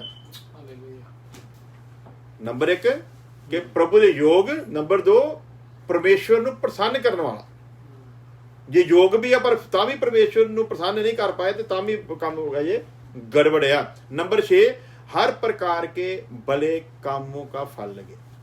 हर प्रकार ਦੇ। ਨੰਬਰ 7, परमेश्वर की पहचान ਦੇ ਵਿੱਚ ਵੱਧਦੇ ਜਾਣਾ ਹੈ। ਨੰਬਰ 8, सब प्रकार की सामर्थ्य से बलवंत होते जाना है। ਕਿਹੜੀ ਪ੍ਰਕਾਰ ਦੀ ਭਲਾ? सब प्रकार ਦੀ। ਆ ਦੂਜੇ ਸਮਰਥਾਂ ਭੂਤਾਂ ਭਾਤਾਂ ਕੱਢਣ ਵਾਲੇ ਬਥੇਰੇ ਹੁੰਦੇ ਲੋਕਾਂ ਵਿੱਚ ਨਾ, ਪਰ ਕੀ ਕਰਨਾ ਭਲਾ? ਬਾਕੀ ਵੀ ਸਮਰਥਾਂ ਬੜੀਆਂ ਆ ਜਿਹਨਾਂ ਬਾਰੇ ਅਸੀਂ ਆਉਣ ਵਾਲੇ ਦਿਨਾਂ 'ਚ ਸਿੱਖਾਂਗੇ। ਸਭ ਪ੍ਰਕਾਰ ਦੀ ਸਮਰਥ 'ਚ ਕੀ ਹੋਣਾ ਭਲਾ? ਨਹੀਂ ਤੇ ਵੇਖਦਾ ਹੀ ਉਹ ਕਹਿੰਦਾ ਨਿਕਲ ਭੂਤ ਨੂੰ, ਕਹਿੰਦਾ ਮੈਂ ਨਹੀਂ ਨਿਕਲਣਾ, ਕਹਿੰਦਾ ਨਿਕਲ ਭੂਤ ਨੂੰ, ਕਹਿੰਦਾ ਮੈਂ ਨਿਕਲ, ਕਹਿੰਦਾ ਨਿਕਲ ਭੂਤ ਨੂੰ, ਕਹਿੰਦਾ ਮੈਂ ਨਿਕਲਾਂ। ਘੜੀ ਟਾਈਮ ਦੇਦਾ ਕਹਿੰਦਾ ਤੂੰ ਤਾਂ ਨਿਕਲਣਾ, ਫਿਰ ਮੈਂ ਨਿਕਲਦਾ। ਹੈਂ ਹੁਣ ਨਿਕਲਣਾ ਇੱਕ ਨੂੰ ਤਾਂ ਨਿਕਲਣਾ ਪੈਣਾ ही है ना। तो बचेंगे ना सब प्रकार की सामर्थ्य से बलवंत होना। उसकी महिमा में सामर्थ अर्थात वो समर्थ जो उसकी महिमा को प्रगट करे। ਤੇ ਅਸੀਂ ਸਮਰਥ ਕਿਹੜੀ ਪ੍ਰਾਪਤ ਕਰਦੇ ਹਾਂ? ਜਿਹੜੀ ਸਾਡੀ ਮਹਿਮਾ ਨੂੰ ਪ੍ਰਗਟ ਕਰੇ। ਅੱਜ ਤੇ ਬਹੁਤੇ ਇਹੀ ਕਹਿੰਦੇ ਵੀ ਮੈਂ ਕਹਿੰਦਾ ਇਦਾਂ ਹੋ ਜੇ, ਮੈਂ ਉਹ ਪਾਕ ਨੂੰ ਕਈ ਆਰਡਰ ਦੇ ਰਹੇ ਹੁੰਦੇ ਆ। ਹਾਂਜੀ, ਉਹ ਕਈ ਵਾਰੀ ਪਾਕ ਨੂੰ ਪਰਮੇਸ਼ਰ ਨੇ ਆਰਡਰ ਦੇਣ ਦੇ ਹੁੰਦੇ ਆ। ਲੇਕਿਨ ਉਲਟਾ ਕੀ ਹੈ ਭਲਾ? ਜਿਹੜੀ ਸਮਰਥ ਸਾਡੇ ਅੰਦਰ ਕੰਮ ਕਰੇ ਉਹ ਸਮਰਥ ਪਰਮੇਸ਼ਵਰ ਦੀ ਮਹਿਮਾ ਨੂੰ ਪ੍ਰਗਟ ਕਰਨ ਵਾਲੀ ਹੋਣੀ ਚਾਹੀਦੀ ਹੈ। ਨੰਬਰ 10, ਪੂਰਾ ਧੀਰਜ ਹੋਣਾ ਹੈ। ਕੀ ਹੈ ਭਲਾ? ਮੰਨ ਕੇ ਚਲੋ ਤੁਸੀਂ ਪ੍ਰਾਰਥਨਾ ਦੇ ਵਿੱਚ ਬੈਠੇ ਆ, ਹਾਂਜੀ, ਪੂਰੀ ਤਿਆਰੀ ਕਰ ਕੇ ਤੁਸੀਂ ਪ੍ਰਾਰਥਨਾ ਬੈਠੇ, ਅੱਜ ਮੈਂ 1 ਘੰਟਾ ਪ੍ਰਾਰਥਨਾ ਕਰਨੀ ਹੈ। ਉਧਰ ਬਲਵੀਰ ਨੇ ਆ ਕੇ ਤੁਹਾਡਾ ਦਰਵਾਜ਼ਾ ਖੜਕਾਤਾ। ਹਾਂਜੀ, ਉਹ ਕਿੱਥੋਂ ਆ ਗਿਆ ਇਸ ਟਾਈਮ? ਸਾਰਾ ਮੂਡ ਹੀ ਖਰਾਬ ਕਰਤਾ। ਵਿਚਾਰ ਕੇ ਆ ਗਿਆ ਭਲਾ ਤੂੰ ਕਿਹੜੀ ਪ੍ਰਾਰਥਨਾ ਕਰਨ ਲੱਗਾ? ਤੇਰੇ ਧੀਰ ਸਬਰ ਤੇ ਹੈ ਹੀ ਨਹੀਂ, ਹਨਾ। ਇਸ ਲਈ ਪ੍ਰਾਰਥਨਾ ਕਰਨ ਵਾਲੇ ਨੂੰ ਕੀ ਜ਼ਰੂਰੀ ਭਲਾ? ਉਹਦੇ ਵਿੱਚ ਧੀਰਜ, ਸਹਿਨਸ਼ੀਲਤਾ ਜਿਹੜੀ ਆ ਇਹ ਬਹੁਤ ਵੱਡੇ ਪੈਮਾਨੇ ਤੇ ਹੋਣਾ ਜ਼ਰੂਰੀ ਹੈ। ਨੰਬਰ 11, ਪੂਰੀ ਸਹਿਨਸ਼ੀਲਤਾ। ਸਿਰਫ ਧੀਰਜ ਨਹੀਂ ਬਲਕਿ ਕੀ ਨਾਲ ਚਾਹੀਦਾ? ਪੂਰੀ ਸਹਿਨਸ਼ੀਲਤਾ ਚਾਹੀਦੀ ਹੈ। ਅਗਲੇ ਨੂੰ ਪਤਾ ਨਹੀਂ ਪਰਮੇਸ਼ਵਰ ਕਿਸੇ ਕੰਮ ਦੇ ਨਹੀਂ ਲੈ ਕੇ ਆਇਆ ਹੋਵੇ। ਹਾਂਜੀ, ਤੁਸੀਂ ਦੁਖੀ ਹੋ ਗਏ ਵਿੱਚ ਉੱਠ ਕੇ ਕਹਿ ਦਿਓ ਭਾਈ ਸਾਹਿਬ ਮੈਂ ਪ੍ਰਾਰਥਨਾ ਸ਼ੁਰੂ ਕੀਤੀ, ਮੈਂ ਇਸ ਟਾਈਮ ਨਹੀਂ ਕਿਸੇ ਨੂੰ ਮਿਲਦਾ ਮੁਲਦਾ ਹੁੰਦਾ, ਤੇ ਤੁਸੀਂ ਜਾਈਓ ਘੰਟੇ ਬਾਅਦ ਆਈਓ। ਹਾਂਜੀ, ਜਾਂ ਤੇ ਤੁਸੀਂ ਲੋਕਾਂ ਨੂੰ ਆਪਣਾ ਟਾਈਮ ਟੇਬਲ ਪਹਿਲਾਂ ਹੀ ਦੱਸ ਦਿਓ ਤਾਂ ਕਿ ਉਸ ਟਾਈਮ ਦੇ ਵਿੱਚ ਤੁਹਾਡੇ ਕੋਲ ਕੋਈ ਆਵੇ, ਕਿਉਂਕਿ ਤੁਸੀਂ ਆਪਣਾ ਨਿਯਮ ਸਮਝਾਇਆ ਨਹੀਂ। ਮੇਰਾ ਦੋਸਤ ਆ ਕੈਲੀਫੋਰਨੀਆ 'ਚ, ਸੌਰੀ ਇੱਥੇ ਰਹਿੰਦਾ ਵੈਨਕੂਵਰ ਦੇ ਵਿੱਚ, ਉਹਦਾ ਸ਼ੁਰੂ ਤੋਂ ਨਿਯਮ ਆ ਉਹ 8 ਵਜੇ ਸੌਂ ਜਾਂਦਾ। 40 ਸਾਲਾਂ ਤੋਂ ਮੈਨੂੰ ਜਾਣਦਾ ਉਹ ਬੰਦਾ 8 ਵਜੇ ਸੌਂ ਜਾਂਦਾ। ਇੰਡੀਆ ਵਿੱਚ ਉਹਨਾਂ ਦਾ ਇਹੀ ਸਿਸਟਮ ਸੀ, ਇੱਥੇ ਵੀ ਇਹ ਸਿਸਟਮ ਸੀਗਾ। ਸਵੇਰੇ 3:30 ਵਜੇ ਉੱਠ ਜਾਂਦਾ। ਇੰਡੀਆ ਵਿੱਚ ਸੀਗਾ ਤੇ ਇੱਥੇ ਵੀ। ਕੰਮ ਉਹਨੂੰ ਕੋਈ ਹੋਵੇ ਭਾਵੇਂ ਨਾ ਹੋਵੇ, ਉਹਨਾਂ ਦਾ ਨਿਯਮ ਆ ਉਸ ਤੋਂ ਬਾਅਦ ਭਾਵੇਂ ਦੇਸ਼ ਦਾ ਪ੍ਰਧਾਨ ਮੰਤਰੀ ਉਹਨਾਂ ਨੂੰ ਮਿਲਣ ਆ ਜਾਵੇ, ਉਹਨਾਂ ਨੇ ਨਹੀਂ ਟਸ ਤਮਾਸ਼ਾ, ਉਹਨਾਂ ਨੇ ਨਿਯਮ ਬਣਾਇਆ ਹੈ, ਸਾਰੇ ਲੋਕਾਂ ਨੂੰ ਪਤਾ ਹੈ, ਫੋਨ ਉਹਨਾਂ ਦੇ ਸਾਰੇ ਬੰਦ ਹੋ ਜਾਂਦੇ ਆ, ਮਸਤ ਹੈ। ਸੋ ਜਾਂ ਤਾਂ ਅਸੀਂ ਵੀ ਨਿਯਮ ਬਣਾਈਏ, ਲੋਕਾਂ ਨੂੰ ਦਸੀਏ ਤਾਂ ਕਿ ਲੋਕਾਂ ਨੂੰ ਪਹਿਲਾਂ ਹੀ ਪਤਾ ਹੋਵੇ ਤੇ ਸਾਡੇ ਕਿਸੇ ਵੀ ਕੰਮ ਦੇ ਵਿੱਚ ਉਹ ਡਿਸਟਰਬ ਕਰੇ ਨਾ। ਨੰਬਰ 12 ਜਿਹੜਾ ਖਾਸ ਗੱਲ ਹੈ, ਮਸੀਹੀ ਜੀਵਨ ਇੱਕ ਆਨੰਦ ਦਾ ਜੀਵਨ ਹੈ। ਕਿਹੜਾ ਜੀਵਨ ਹੈ? ਮਸੀਹੀ ਜੀਵਨ ਆਨੰਦ ਦਾ ਜੀਵਨ ਹੈ। ਤੇ ਵਚਨ 'ਚ ਲਿਖਿਆ ਤੇਰਾ ਆਨੰਦ ਕੋਈ ਤੇਰੇ ਤੋਂ ਖੋਹ ਨਾ ਲਵੇ। ਤੇ ਪ੍ਰਾਰਥਨਾ ਰੂਪੀ ਜੀਵਨ ਜਿਹੜਾ ਅਸੀਂ ਜੀ ਰਹੇ ਹਾਂ, ਤੇ ਜੇ ਅਸੀਂ ਚਾਹੁੰਦੇ ਹਾਂ ਪ੍ਰਾਰਥਨਾ ਦੇ ਵਿੱਚ ਅਸੀਂ ਪ੍ਰਭੂ ਯਿਸੂ ਮਸੀਹ ਵਾਂਗੂ ਜੀਏ, ਤੇ ਫਿਰ ਸਾਡੇ ਲਈ ਜ਼ਰੂਰੀ ਆ ਕਿ ਅਸੀਂ ਉਸ ਆਨੰਦ ਨੂੰ ਜਿਹੜਾ ਪਰਮੇਸ਼ਰ ਨੇ ਸਾਨੂੰ ਦਿੱਤਾ ਹੈ ਉਹਨੂੰ ਕਿਸੇ ਵੀ ਤਰ੍ਹਾਂ ਜਾਣ ਨਾ ਦਈਏ। ਤੇ ਇਹ 12 ਚੀਜ਼ਾਂ ਅਗਰ ਸਾਡੇ ਜੀਵਨ ਦੇ ਵਿੱਚ ਚੱਲਦੀਆਂ ਤੇ ਫਿਰ ਪ੍ਰਾਰਥਨਾ ਜਿਹੜੀ ਆ ਪਰਮੇਸ਼ਰ ਦੇ ਹਜ਼ੂਰ ਕਬੂਲ ਆ। ਤੇ ਨਹੀਂ ਤੇ ਜਿੱਦਾਂ ਅਸੀਂ ਪਿਛਲੇ ਦਿਨ ਸਿੱਖਿਆ ਕਿ ਪਰਮੇਸ਼ਰ ਦੀ ਇੱਛਾ ਦੀ ਪਹਿਚਾਣ 'ਚ ਜਦੋਂ ਅਸੀਂ ਨਹੀਂ ਚੱਲਦੇ ਤੇ ਫਿਰ ਉਹ ਉਹਦੇ ਹੱਥ 'ਚ ਦੇ ਦਿੰਦਾ ਆ, ਆਪ ਦਿੰਦਾ ਫਿਰ ਵੀ ਚੱਲ ਫਿਰ ਤੂੰ ਜੇ ਨਹੀਂ ਨਾ ਚੱਲਿਆ ਫਿਰ ਇਹਦੇ ਨਾਲ ਹੀ ਚੱਲ। ਤੇ ਰੱਬ ਕਿਤੇ ਸਾਡੇ ਨਾਲ ਵੀ ਇਦਾਂ ਨਾ ਕਰੇ। ਉਸ ਤੋਂ ਪਹਿਲਾਂ ਸਾਨੂੰ ਚਾਹੀਦਾ ਅਸੀਂ ਉਹਦੇ ਅੱਗੇ ਘੁੱਟਦੇ ਟੇਕ ਦਈਏ। ਆਓ ਅਸੀਂ ਅੱਖਾਂ ਨੂੰ ਬੰਦ ਕਰਦੇ ਹਾਂ, ਭਾਈ ਬਲਦੇਵ ਦੇ ਨਾਲ ਮਿਲ ਕੇ ਪ੍ਰਾਰਥਨਾ ਕਰਦੇ ਹਾਂ। सर्वशक्तिमान आदरयोग परमेश्वर तेरा धन्यवाद ते तेरा शुक्र करते हैं। तेरे वचन साथ से मिलजुल के पिता परमेश्वर तेरी महिमा बढ़ाई की तेरे दाद के वसीले पिता परमेश्वर पाकरू के वसीले प्रभु यीशु वचन ਨੂੰ ਸਿੱਖਿਆ पिता परमेश्वर बड़े ईमान ਨੂੰ ਰੱਖਦੇ ਹੋਏ पिता परमेश्वर ਸਾਡੀ ਜ਼ਿੰਦਗੀ 'ਚ 30 ਗੁਣਾ 100 ਗੁਣਾ ਫਲ ਲੈ ਕੇ ਆਏ पिता। और पिता ईमान ਵਿੱਚ ਵਸ ਸਕੀਏ पिता, ਹੁਕਮਾਂ और ਵਿਧੀਆਂ ਤੇ ਚੱਲਣ ਸਾਨੂੰ ਤਿਆਰ ਕਰਨਾ प्रभु। और तेरा जो संदेश कहता कि प्रार्थना 'ਚ ਤੜੇੜ ਹੋ ਕਿ प्रभु ਉਸ ਇਮਾਨਦਾਰੀ ਨੂੰ, ਉਸ 12 ਗੱਲਾਂ ਨੂੰ अपने जीवन सब जाने ही प्रकट कर सकिए प्रभु। इसलिए मदद तेरा पवित्र आत्मा करे और जिन्हें लोग सुन रहे ने प्रभु जगे सुन प्रभु उन्हें जिंदगी के उत्ते भी अमल और तेरी समर्थ कम करे प्रभु। साडा इकट्ठा होना एक बरकत का कारण बने। तेरे दास उस मंडली नूं और अपने आप नूं तेरे हत्थां 'च दे दिंदे हां। यीशु तेरा नाम लेके मंगदे हां। दे दे आत्मा का मुझे अभिषेक, दे दे आत्मा का मुझे अभिषेक, एक नया बल आने दे दे पाक रूपी अग्नि का एक पाक मेरे जन दे पाक रूपी अग्नि का एक पाक मेरे जन दे आत्मा का मुझे अभिषेक,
तुझे धन्यवाद देते हैं आज के शाम के लिए, तेरे वचनों के लिए खुदावंद। जितनों ने सुना सब के जीवन में तेरा वचन ठहर जाए खुदावंद। और भी जो लोग ऑनलाइन सुने सब पर तेरी रहमत मांग लेते हैं। तेरी नेक इच्छा हर जीवन में पूरी हो। इज्जत महिमा जलाल तेरे नाम को मिले। हमारी प्रार्थना को सुन ले मसीह यीशु के नाम, आमीन। अब हमारे खुदा यीशु मसीह का फजल, खुदा बाप की मोहब्बत, आंखों की संगत अब से लेकर हमेशा तक उसके तमाम लोगों के साथ बनी रहे। आमीन। हालेलुया। सारे जय मसीह।